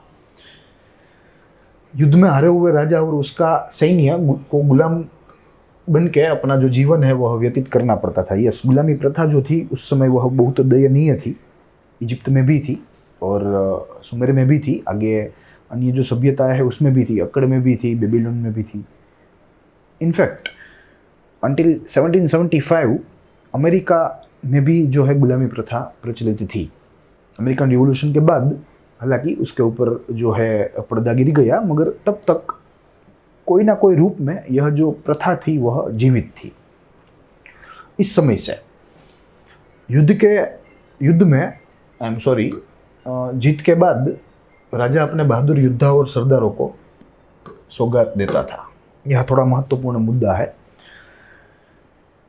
राजा जो है वह अपने सरदारों को, अपने अच्छे योद्धाओं को, जिन योद्धाओं ने बहुत अच्छा प्रदर्शन किया हो युद्ध में, उनको खुश करने के लिए जो है भेंट सौगातें देता था। महत्वपूर्ण बात इसलिए है क्योंकि यह जो भेंट सौगातें है उसमें कोई कोई बार जमीन भी रहती थी। भेंट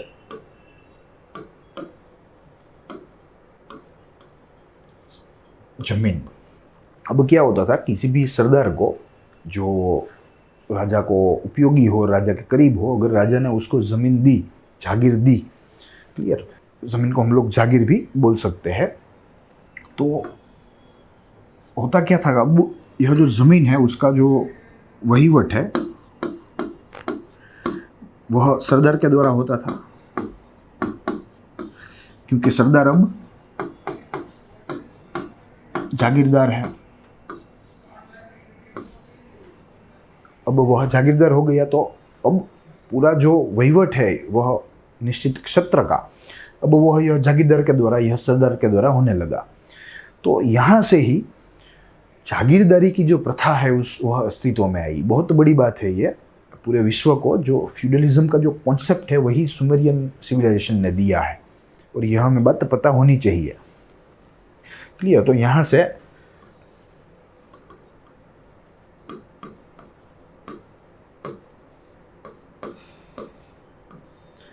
जागीरदारी का उद्भव, एमर्जेंस।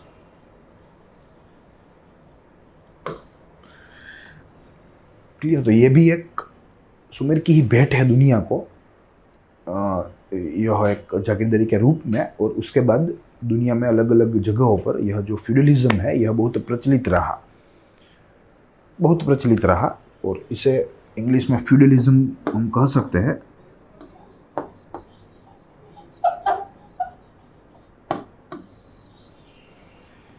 तो इसकी जो शुरुआत है यह सुमेर के राजाओं के द्वारा हुई थी। अपने जो उपयोगी सैनिक थे, अपने जो उपयोगी सरदार थे, उन सरदारों को खुश होकर भेंट सौगातों देने में उन लोगों ने जागीरदारी का पूरा इमरजेंसी कर दिया। दूसरी बात, यह जो सरदार थे, राजा ऐसे ही नहीं देते थे इन लोगों को भेंट सौगातें।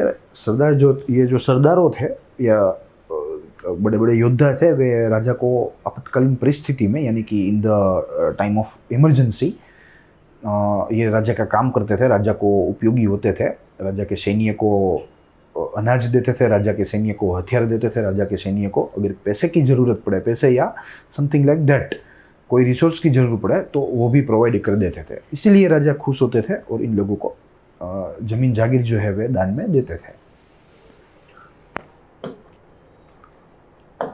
इसके बाद राजा द्वारा प्रजा से कई प्रकार के कर उघराए जाते या कर लिए जाते, टैक्स।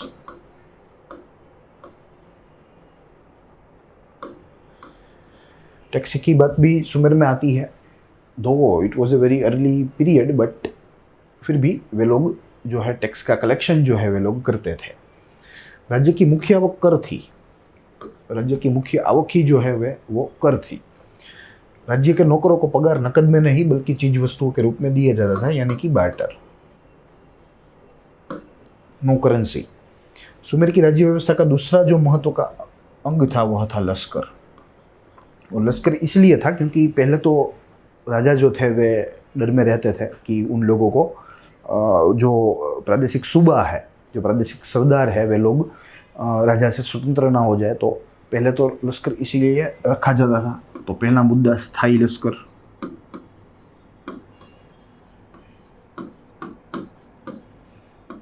दूसरा, राजा जो है वह खुद युद्ध में जाता था।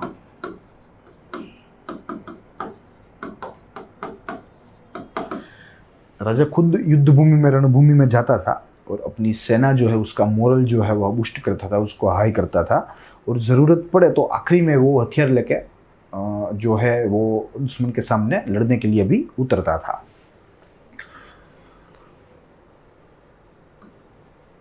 हमें दो जगहों से थोड़े अवशेष प्राप्त हुए हैं, उसमें दो नगर के नाम है, एक तो है किश और दूसरा जो है वह है उरुक। इन दो नगरों से जो हमें हथियार प्राप्त हुए, उन हथियारों से लगता है कि यहाँ की जो प्रजा है वह युद्ध में श्रद्धा रखती थी और ये लोग जो थे वे very frequently they were used to fight, ऐसा हमें जो है मालूम पड़ता है। उसके बाद यहाँ एक यहाँ ही लिखा है, उर की एक कब्र में से सुवर्ण का जो है सिरत्राण मिला है, सुवर्ण का। और यही बात प्रेडिक्ट करती है और यही बात जो है हमें ऐसा मानने पर मजबूर करती है कि यहाँ के जो राजा थे वे लोग शस्त्रों में भी कीमती धातुओं का उपयोग जो है वे करते थे अपने अपने शौक के लिए। क्लियर। और एक महत्वपूर्ण बात जो मैंने आगे आपको ओरली बताई, मगर उस पर थोड़ा गौर करना ज़रूरी है। राजा जो थे वे कंटिन्यूसली अपने दुश्मनों से बचने के लिए वे लोग बख्तर का उपयोग करते थे, बख्तर पहनते थे। क्लियर। और अगर हम हथियारों की बात करें तो कई सारे हथियार लश्कर के द्वारा यूज़ किए जाते थे। उसमें बर्छी, तलवार, भाले, तीर एक्सेट्रा। ठीक है। तो इन सब सारी चीज़ों का जो उपयोग है वह लश्कर में होता था, उस समय के लश्कर में।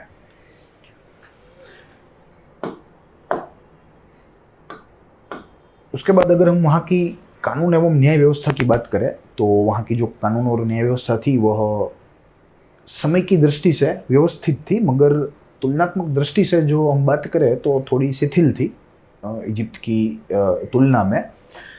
देखिए, सुमेर के प्रत्येक राजा को अपनी कानून व्यवस्था थी। यस, क्योंकि प्रत्येक राज्य को, आई एम सॉरी, क्योंकि वहाँ राज्य ही अलग अलग थे, तो हर एक को अपनी स्वतंत्र कानून था, अपनी स्वतंत्र कानून न्याय व्यवस्था थी। यहाँ के कानून तुलनात्मक रूप से कम कठोर या कम सख्त थे। which means they were a bit liberal relatively. उसके बाद यह कानून व्यापारी से जातीय संबंध तक, यह कानून में सब चीज़ों का जो है समावेशन होता था, व्यापारी से लेके जातीय संबंध तक इसमें सब आ गए। इसमें वारसाई के कानून भी आ गए, इसमें जमीन खरीद बेचने के कानून भी आ गए, इसमें विवाह के कानून जो थे वे भी आ गए। क्लियर। तो ईच एंड एवरी जो सेक्टर था उसमें सरकार के द्वारा कानून जो थे वे बनाए गए थे और उस कानून के तहत ही वहाँ की जो सामान्य प्रजा थी उसको वर्तन करना पड़ता था।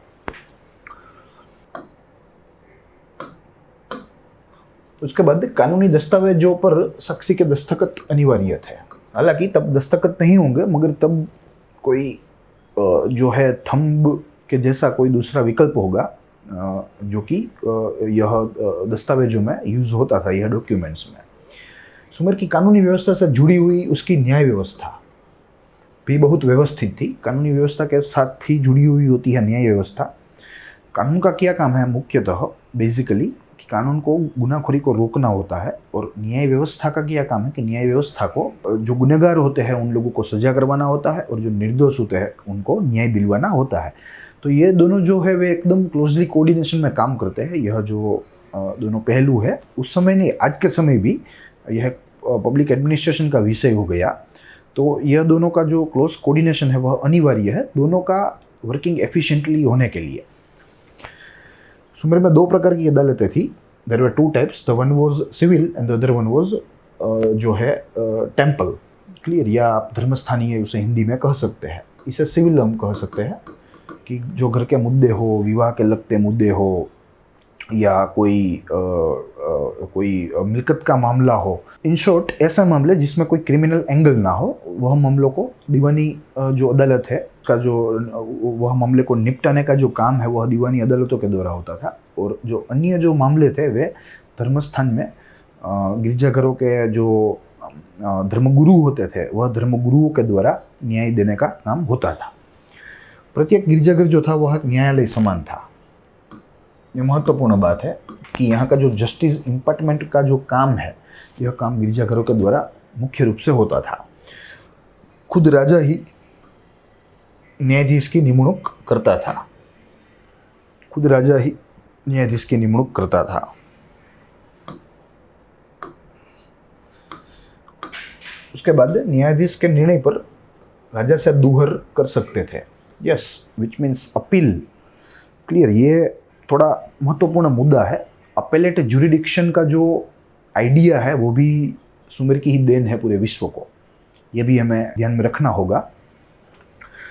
अपील कर सकते थे। अगर कोई न्यायाधीश के जजमेंट से कोई पक्ष को अगर असंतुष्टि है तो वो राजा के पास जो है दुहार लगा सकते थे। राजा के पास न्याय की जो भीख है वह मांग सकते थे, जिसे हम लोग आज के समय एपेलेट ज्यूरिडिक्शन कह सकते हैं।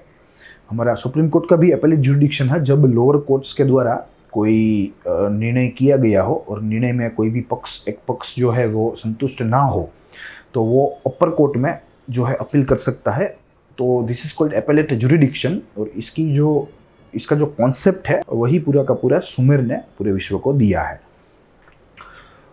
आज के समय हमारी सुप्रीम कोर्ट के पास आई थिंक 3 या 4 जुरिडिक्शन है, which includes original jurisdiction, which includes writ jurisdiction, उसके साथ यह एपेलेट जुरिडिक्शन है और उसके साथ एडवाइजरी जुरिडिक्शन है।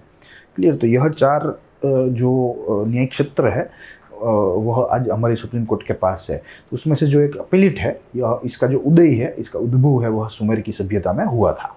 राज्यों के राज्यपाल भी न्याय की फर्ज जो है वो अदा कर सकते थे। यस, जो गवर्नर होता था कोई समय वो भी जो है न्याय का काम कर देता था। न्याय वितरण की सर्वोच्च सत्ता राजा के पास थी। Yes, because he was apex. आज जैसे सुप्रीम कोर्ट है हमारी, तब वहाँ का राजा था। आज जो सुप्रीम कोर्ट का पावर है वो उस समय के सुमेर के राजा का पावर था कि वो जो निचली अदालतें हैं, लोअर कोर्ट्स है, उसके जो चुकादे होते हैं, उसके जो जजमेंट्स होते हैं, उसको अमान्य भी कर सकता था। कोई कैदी था, कोई गुनहगार था, अगर वो राजा से गुहार करता था तो राजा उसकी सजा जो है वो भी कम कर सकता था। क्लियर। तो कुल मिला के राजा जो है वो एक चलता फिरता सुमेर का न्याय तंत्र था। सुमेर के न्याय तंत्र में एक प्रथा थी कि एक बार न्यायाधीश के निर्णय के बाद वो खुद भी उसे बदल नहीं सकता था। ये थोड़ी अजीब प्रथा है और ऐसी प्रथा होनी नहीं चाहिए। ऐसी प्रथाओं से रिजिडिटी आती है पूरी सिस्टम में। और यह जो जुडिशियरी है और ये तो ऐसी सिस्टम है कि इसमें हर वक्त जो है अपडेशन की, हर वक्त जो है फ्लेक्सिबिलिटी होनी चाहिए। फ्लेक्सिबिलिटी की गुंजाइश जो है वह अनिवार्य है। क्लियर। मगर सुमेर की सभ्यता में नहीं था ऐसा। और ऐसा कहा जाता है कि कोई न्यायाधीश को अगर ऐसा हो जाए कि मेरे से कोई गलती हो गई, कोई जो है मैंने जो कोई जजमेंट है वह गलत दे दिया, तो ऐसा करने पर उसको उसकी नौकरी जो है वह छोड़नी पड़ती थी। क्लियर। क्योंकि उसके समाज में इट वाज अनएक्सेप्टेबल कि एक जज जो है वह अपने जजमेंट के बाद भी अपना जो स्टैंड है वह उससे हट सके। It was not acceptable at all. तो इसी की वजह से ही न्यायाधीश का जो काम था सुमेर की सभ्यता में वह थोड़ा कठोर था, वह थोड़ा कठिन था। उसके बाद बात करें तो गुनहगारों की जो सजा थी उसकी जो अमलवारी थी वह न्यायाधीश देखता था। It was under the jurisdiction of जजेस दैट जो सजाएं सुनाई गई हो उसका इम्प्लीमेंटेशन है गुनहगार के ऊपर वो ठीक तरह से हो। गुनाह के मुताबिक सजा होती थी। दूसरा कोई यहाँ प्रिंसिपल नहीं था, जितना गंभीर गुनाह उतनी गंभीर सजा। अगर जातीय मामले में और देशद्रोह के मामले में या गलत साक्ष्य पेश करने के मामले में फांसी तक की भी सजा होती थी। और अन्य मामलों में कोई हानि अगर कोई व्यक्ति ने किसी को पहुंचाई हो तो उसमें आँख के बदले आँख, दांत के बदले दांत का जो प्रिंसिपल है वह यहाँ एकदम जो है वर्क करता था। क्लियर। अगर किसी व्यक्ति ने किसी की आँख फोड़ दी तो वह फोड़ने वाले व्यक्ति की आँख भी जो है फोड़ी जाती थी। ऐसा कुछ जो है यहाँ का जो सिस्टम है, मैकेनिज्म है, वह काम करता था। न्यायाधीशों के द्वारा दिए गए निर्णयों की लिखित नकलें तैयार होती थी। यस। क्लियर। जिसे हम लोग डॉक्यूमेंटेशन बोलते हैं। और यह डॉक्यूमेंटेशन में दोनों पक्षों के नाम, क्लियर, पिटिशनर हो या डिफेंडेंट हो, दोनों पक्षों के नाम लिखे जाते थे, तारीख लिखी जाती थी। जो जजमेंट जो दिया गया था न्यायाधीश के द्वारा वह जजमेंट लिखा जाता था। जो न्यायाधीश ने दिया था जजमेंट उसका नाम लिखा जाता था। क्लियर। और दोनों पक्षों के जो हस्तक्षेप थे वे करवाए जाते थे। तो it was a very formal procedure of court. जो आज के दिन आज हमारे कोर्ट में यह जो है सिस्टम देख सकते हैं वे लोग अर्ली एजेस में, अर्ली टाइम्स में ये लोग फॉलो करते थे। उसके बाद सुमेर का न्याय तंत्र व्यवस्थित हम लोग कह सकते हैं। गुनाखोरी का प्रमाण बढ़े नहीं, इसलिए राज्य के पास कई योजनाएं थी। राज्य के पास योजनाएं इन द सेंस कई सजाएं थी कि उन सजाओं से दूसरा जो समाज है वह डर जाए और ऐसी गुनाखोरी जो है, गंभीर गुनाखोरी को कभी भी कोई भी ना करे। देखिए, उसके बाद सामाजिक व्यवस्था की बात करें हम तो यहाँ पहले तो हमें वर्ग व्यवस्था जो है क्लास सिस्टम को देखना होगा। और यह क्लास सिस्टम को देखने से लगता है कि पूरा का पूरा जो सुमेर है उसकी प्रजा है उसको हम 3 भागों में अच्छी तरह से विभाजित कर सकते हैं। उसमें से जो पहला भाग है यह थोड़ा वीआईपी टाइप का भाग है, जिसमें सरकारी अमलदार होते थे, पादरी पुरोहित होते थे और सैनिक होते थे। तीनों की तीनों जो है गवर्नमेंट मशीनरी थी, उस समय की गवर्नमेंट मशीनरी। उसके बाद जो पूरा का पूरा जो दूसरा विभाग है वह मिडिल क्लास का है। आज के दिन का जो मिडिल क्लास है यह सुमेर में दूसरे विभाग में आता था, जिसमें व्यापारी थे, कारीगर थे, शिक्षक थे, खेडूत थे और मजदूर थे। और जो तीसरा वर्ग था, स्वतंत्र वर्ग, वह अकेले स्लेव्स के लिए था, यानी कि गुलामों के लिए था। तो this was the whole system in which the Sumerian peoples were divided into 3 different classes. उसके बाद अगर हम वहाँ के लोगों की जो आहार विहार की बात करें तो एकदम सिंपल थी। It was a very simple, there was nothing new in that. Egypt की तरह ही जो गरीब लोग थे वे लोग शाकाहारी थे, क्योंकि उन लोगों को जो मांसाहार है वे लोग खर्च नहीं कर पा रहे थे, उन लोगों के पास इतनी संपत्ति, इतने संसाधन नहीं थे।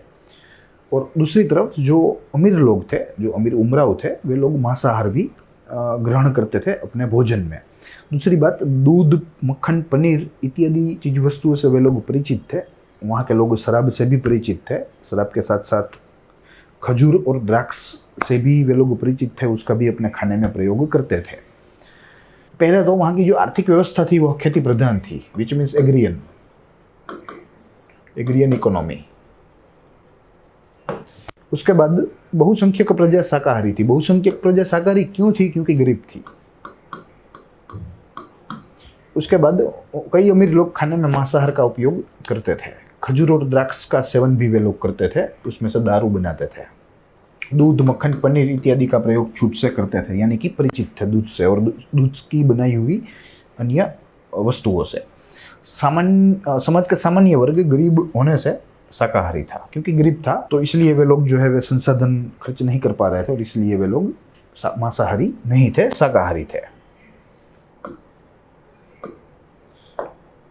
देखिए, यह हमारे पास फोटोग्राफ है जिसमें से हम लोग वहाँ की जो प्रजा है उस प्रजा को देख सकते हैं। उन लोगों का जो पहरवेश है उसके ऊपर भी हम थोड़ा प्रकाश कर सकते हैं। 3 फोटोग्राफ्स है, 1, 2 एंड दिस इज 3।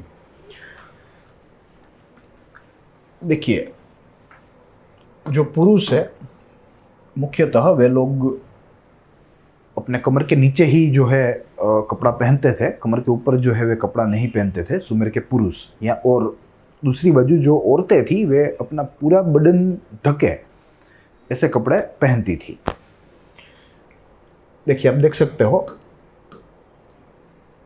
सब जो पुरुष है वे अपने खुले बदन के साथ है। यहाँ थोड़ा बड़ा पिक्चर है नीचे वाला, और इसमें भी जो पुरुष है यह बदन के बिना है, और जो स्त्री है वह कपड़ों के साथ हमें दृश्यमान होती दिख रही है। हालांकि यह एनिमेशन हो सकता है, मगर हमें एक ब्रॉड आइडिया इन लोगों के बारे में, इन लोगों की रहनी कहनी के बारे में यह फोटोग्राफ से मिल सकते हैं।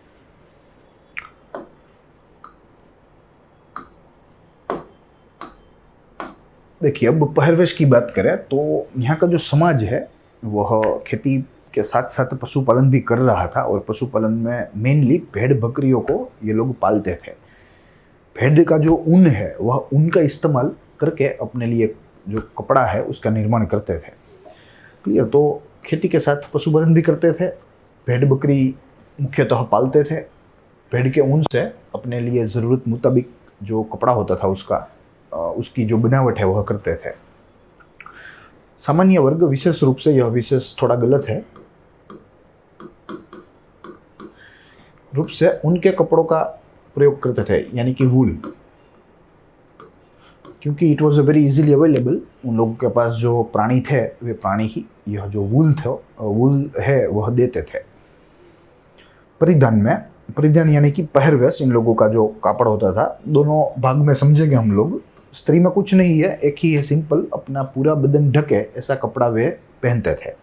पुरुष में सिर पे टोपी थी, नहीं भी थी, और कई कई जगह हमें मिली भी है। तो सिर पे टोपी थी, कमर के नीचे कपड़ा। ये हमने देखा कि यहाँ का जो पुरुष था वह अपना जो बदन है वह खुला रखता था, और कमर के नीचे ही वस्त्र जो है वह धारण करता था, और पैर में चमड़े के पग रखे, यानी कि चप्पलों का जो आविष्कार है वह इन लोगों ने कर लिया था। और ये लोग चर्म का उपयोग करते थे, और चर्म का उपयोग अपने पग के नीचे करते थे ताकि चलने फिरने में थोड़ी सरलता रहे। यह लोग उनके बने कंबल का भरपूर उपयोग करते थे। ये लोग उनके कंबल भी बनाते थे और उसका भी उपयोग करते थे गर्म जो है एक वस्त्र के तौर पे। उसके बाद अगर हम अलंकार की बात करें, यानी कि ऑर्नामेंट्स की बात करें,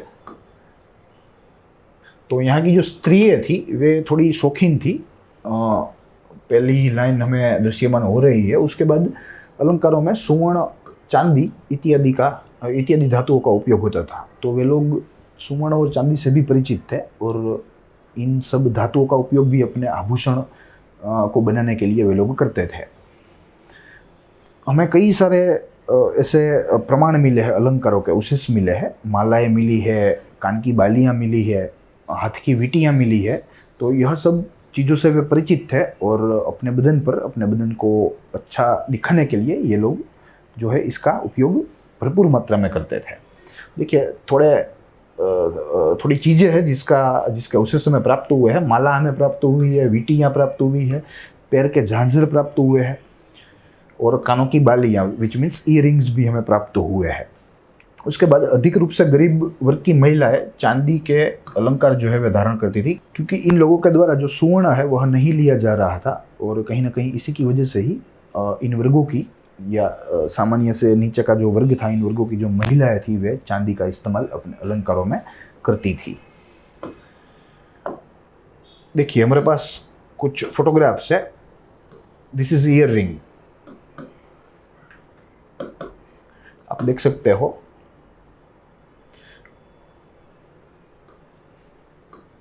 देखिए ये सब अलग अलग जो है हमारे पास अवशेष है, हमारे पास स्पेसिमेंस है अलग अलग ईयर रिंग्स के और वीटियों के।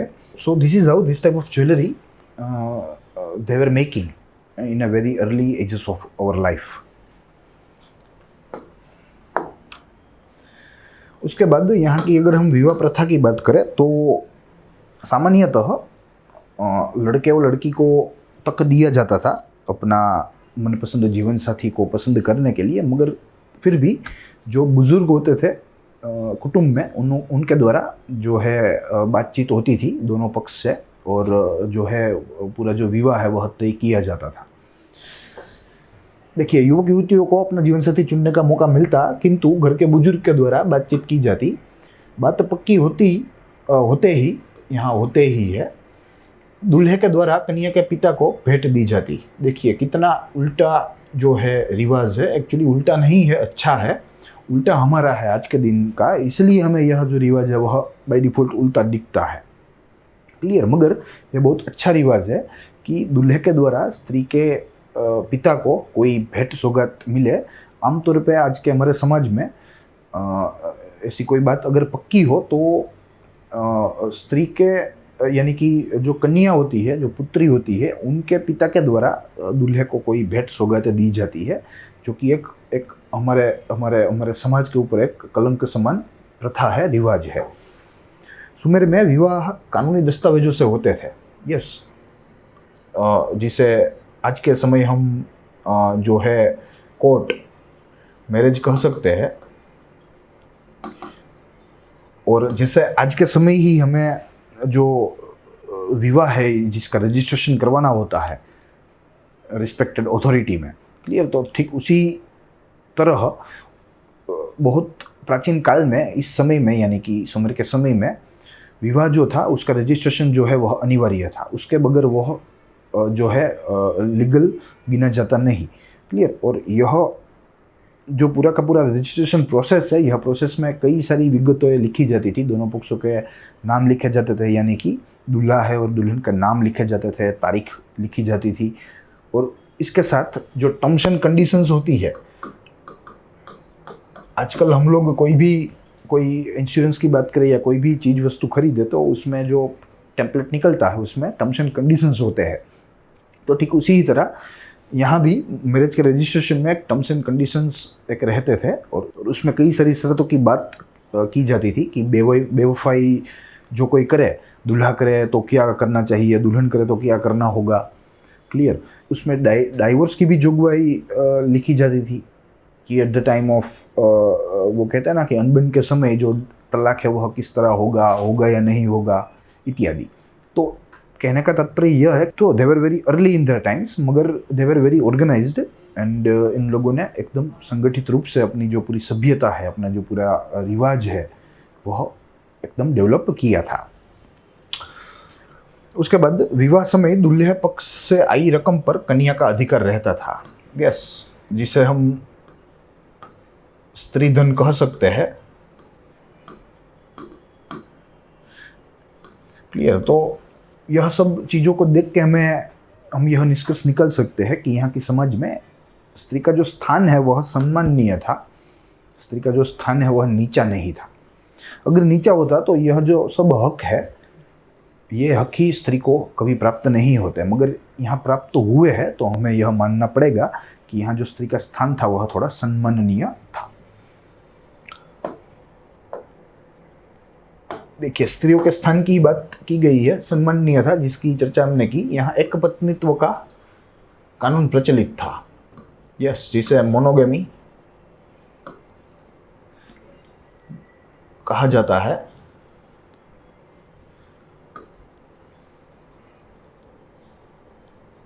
फिर भी कई पुरुषों के द्वारा व्यभिचार जो थे वे होते थे। इसके भी जो है कई सारे किस्से जो है हमारे सामने आए थे। विवाहित स्त्रियों को कानून के द्वारा भी रक्षण प्राप्त होता था, ताकि अन्याय के साथ कोई जो इसका जो हस्बैंड है इसे डाइवोर्स ना दे दे, उसको घर से बाहर निकाल ना सके। जो स्त्री संतान विहीन हो तो वो मिलकत जो है वह उसके पिता को मिलती। ये थोड़ा अजीब है आज के समय में। अगर स्त्री जो है आज के समय में हमारे ऐसा है कि अगर जो कोई स्त्री है वो एक बार विवाह करके अपने घर चली गई, अपना ससुराल चली गई, तो वही अपना घर है, यहाँ का जो उसका स्टेक है वह अपने आप समाप्त हो जाएगा। वो ऐसी हमारी धारणा है, क्लियर। मगर सुमेर में थोड़ी बात अलग थी। सुमेर में अगर कोई स्त्री हो, उसके संतान ना हो, तो उसके जो पति की जो संपत्ति है वह स्त्री के पिता को जाएगी, निसंदेह। क्लियर। तो यह थोड़ी एक ट्विस्टी बात है यहाँ, और यह हमें याद रखनी होगी। स्त्रियों का अपने पति जितना ही सम्मान हक था, yes, which means gender equality was there.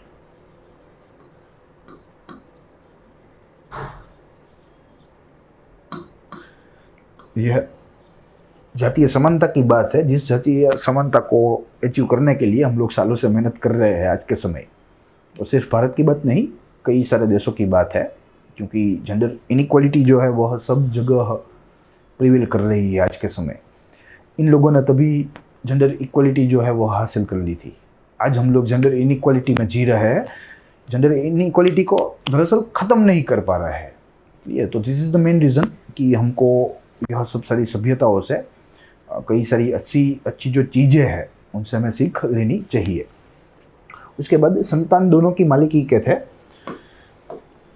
उसके बाद पति के मृत्यु बाद स्त्री मिलकत का वहीवट कर सकती थी, यस। बाकी इजिप्ट का जो समाज था या अन्य आगे हम लोग देखेंगे जो समाज था, उसमें स्त्री की जो परिस्थिति है वह बहुत नीची कक्षा की थी, बहुत खराब थी। तो उसमें स्त्री को ऐसे हक नहीं मिलते थे कि अपने पति की मिलकत का प्रशासन कर सके, कोई भी बड़े निर्णय ले सके। ऐसा जो है ऐसी फ्रीडम, ऐसी स्वतंत्रता स्त्री को नहीं मिलती थी। स्त्री को स्वतंत्र रूप से अदालत में साक्षी देने का हक था। यह भी जो है एक स्त्री का सम्माननीय स्थान है, उसका पुरावा है, उसका प्रमाण है कि उसको कोर्ट्स में भी जो है साक्षी देने का जो है अधिकार था। स्त्रियां गुलामों की आप-ले कर सकती थी, यस, गुलाम ले भी सकती थी, गुलाम बेच भी सकती थी। पति के मृत्यु बाद स्त्री का पुनर्लग्न स्त्रियों को करने की छूट थी। पुनर्लग्न भी स्त्री कर सकती थी। चारित्रहीन संतान को स्त्री अपनी वारसाई में से दूर कर सकती थी, विच मीन्स पावर। क्लियर। तो आप this each and every point clear is supporting women's very good position in the Sumerian civilization.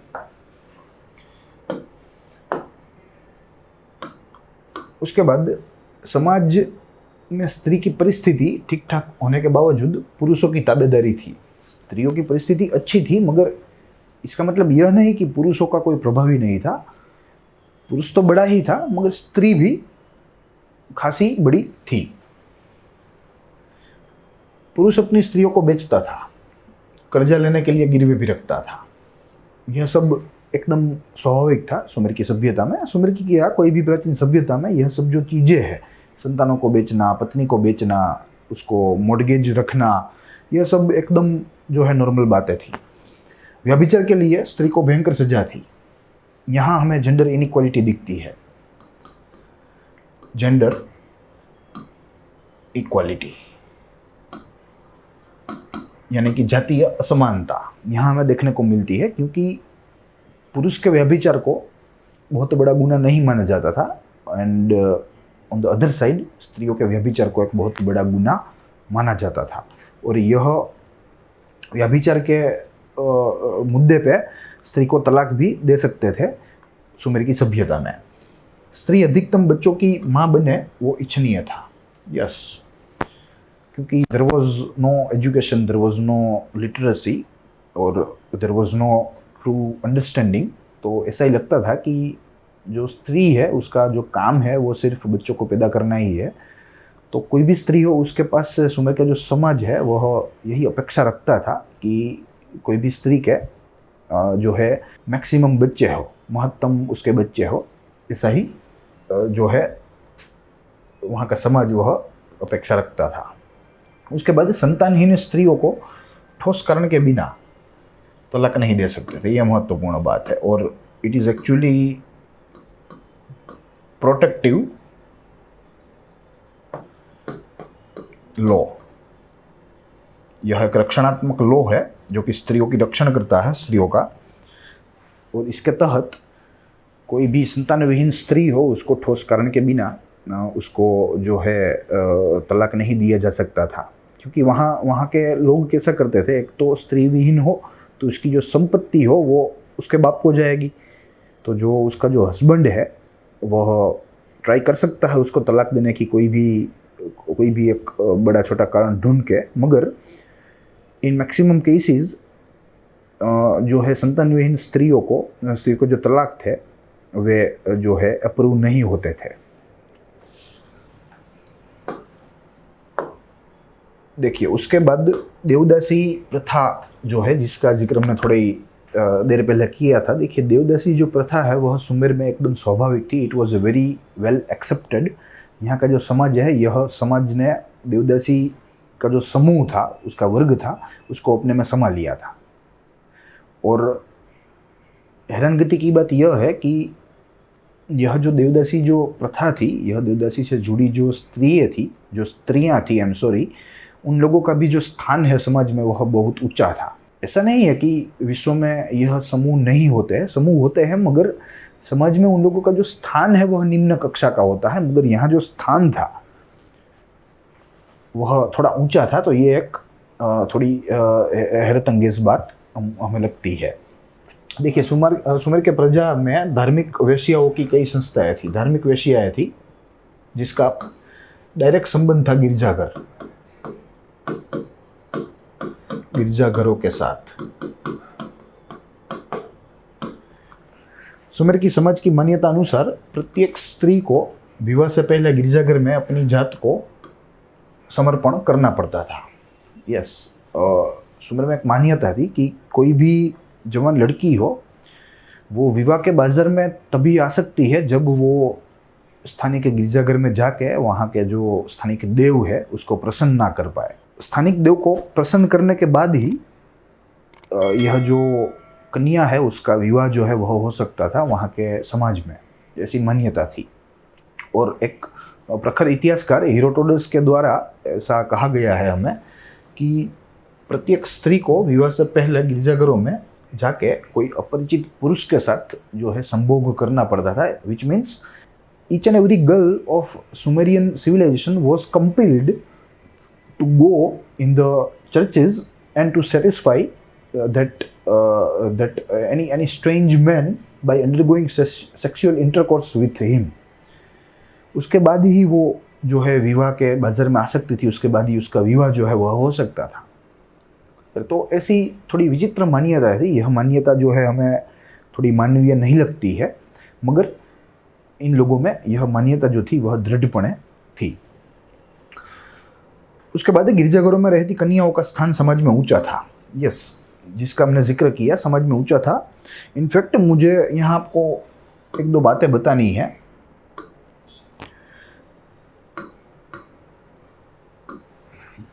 देखिए प्रत्येक गिरजाघरों में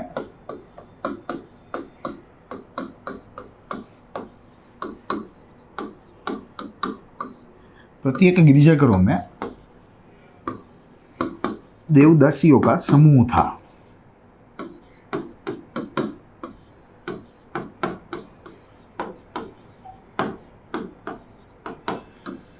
प्रत्येक गिरजाघरों में था। क्लियर। और यह समूह में उसकी जो हेड रहती थी वह देवपत्नी कहा जाता था उसे, देवपत्नी।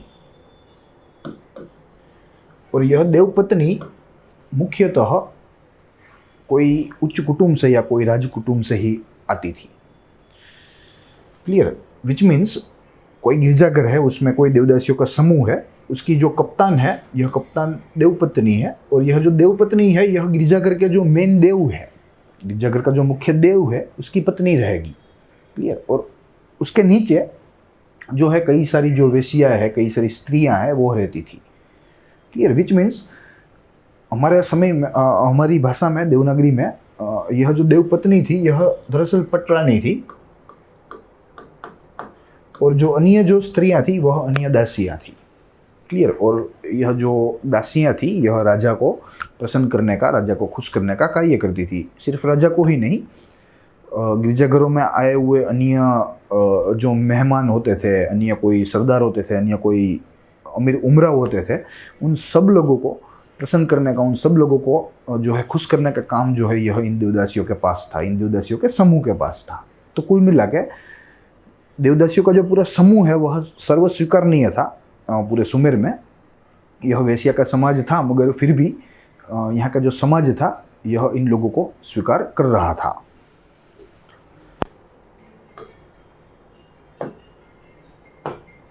उसके बाद गुलामी प्रथा की अगर हम बात करें तो जैसे कि हमने देखा कि गुलामों के लिए एक समर्पित वर्ग ही था। तो गुलाम तो वहाँ थे, मुख्यतः दो प्रकार के गुलाम थे। सुमेर के गुलामों को हम लोग दो भागों में विभाजित कर सकते हैं। एक जो थे वे जन्म से गुलाम थे, और दूसरे जो थे वे थे युद्ध कैदी, जो कि हारे हुए सैन्य के भाग रहे होंगे और बाद में जो है गुलाम बन गए होंगे। क्लियर। तो दो मुख्य प्रकार थे, एक था जन्म से गुलाम और दूसरा जो था युद्ध कैदी। जन्म से गुलाम वही रहता था जो गुलाम का संतान हो।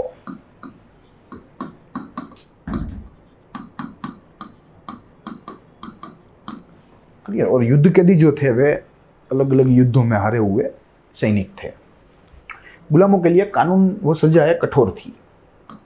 यस, उन लोगों को जो है सेम गुनाह के लिए सामान्य प्रजा को एकदम हल्की फुल्की सजा मिलती थी, और दूसरी बाजू जो गुलाम थे उसके द्वारा जो किए गए गुनाह थे उसकी कठोर से कठोर सजा उनको दी जाती थी। गुलामों को सैन्य में, यस यह सैन्य है, में स्थान नहीं दिया जाता था।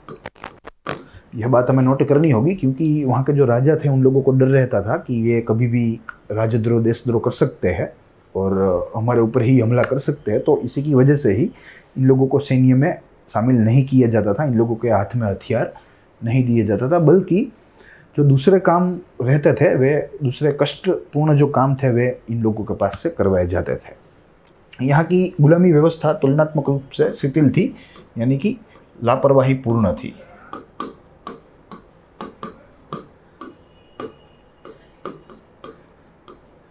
उसके बाद कई बार माता पिता अपने ऋण चुकाने के लिए संतानों को बेच देते थे, तो ये संतान भी गुलाम ही बन जाते थे।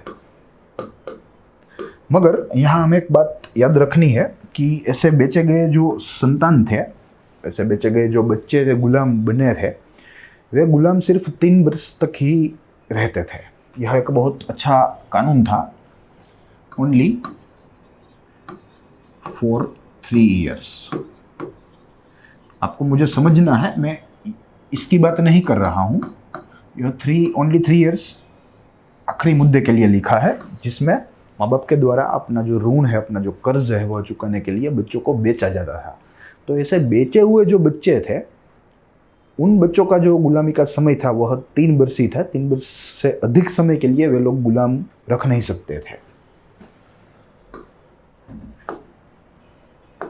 क्लियर। तो यह जो पूरी परिस्थिति थी, यह पूरी सामाजिक परिस्थिति की बात की हमने आज सुमेर के सभ्यता में प्राग ऐतिहासिक कालिक वहाँ की जो साइट्स थी, वहाँ के जो स्थान थे उसकी भी बात की, वहाँ से मिले हुए अवशेषों की बात की। उसके बाद हमने जो है सुमेर का राजकीय इतिहास देखा, राजकीय इतिहास के बाद सुमेर का राजतंत्र देखा, और राजतंत्र के बाद हमने सुमेर की सामाजिक स्थिति को तपासा। तो आज के लिए आज के उपाख्यान में हम लोग इतना ही जो है पढ़ेंगे। नेक्स्ट उपाख्यान में हम लोग सुमेर की आर्थिक स्थिति की बात करेंगे, सुमेर की देव सृष्टि की बात करेंगे, यानी कि धार्मिक स्थिति की बात करेंगे, और अन्य जो कोई पहलू है कला व स्थापत्य जैसा, शिक्षण व साहित्य जैसा, उसकी भी बात करेंगे। आपको यह जो पूरा का पूरा लेक्चर है, इसका जो डॉक्यूमेंट है वह आपको एकदम फ्री में आपको हासिल होगा। आप लोग डिस्क्रिप्शन बॉक्स में जाके लिंक के ऊपर क्लिक कर सकते हैं, आपको PDF ही मिल जाएगी। और जैसे कि मैंने आपको बताया कि यह जो डॉक्यूमेंट है यह ऐसे ही तैयार नहीं होता, this is actually a confluence, 3 4 5 source से हमने यह पूरा मिलाया है, और आपके लिए एकदम point by point, topic by topic आपके लिए एकदम जो है प्रेजेंट किया है। तो मुझे लगता है कि आपको यह बहुत उपयोगी हो सकता है। नेक्स्ट लेक्चर में मिलेंगे अगले विषय के साथ, अगली बात के साथ, अगले अभ्यास के साथ। तो तब तक stay tuned, stay safe, stay watching growth mount education. Thank you.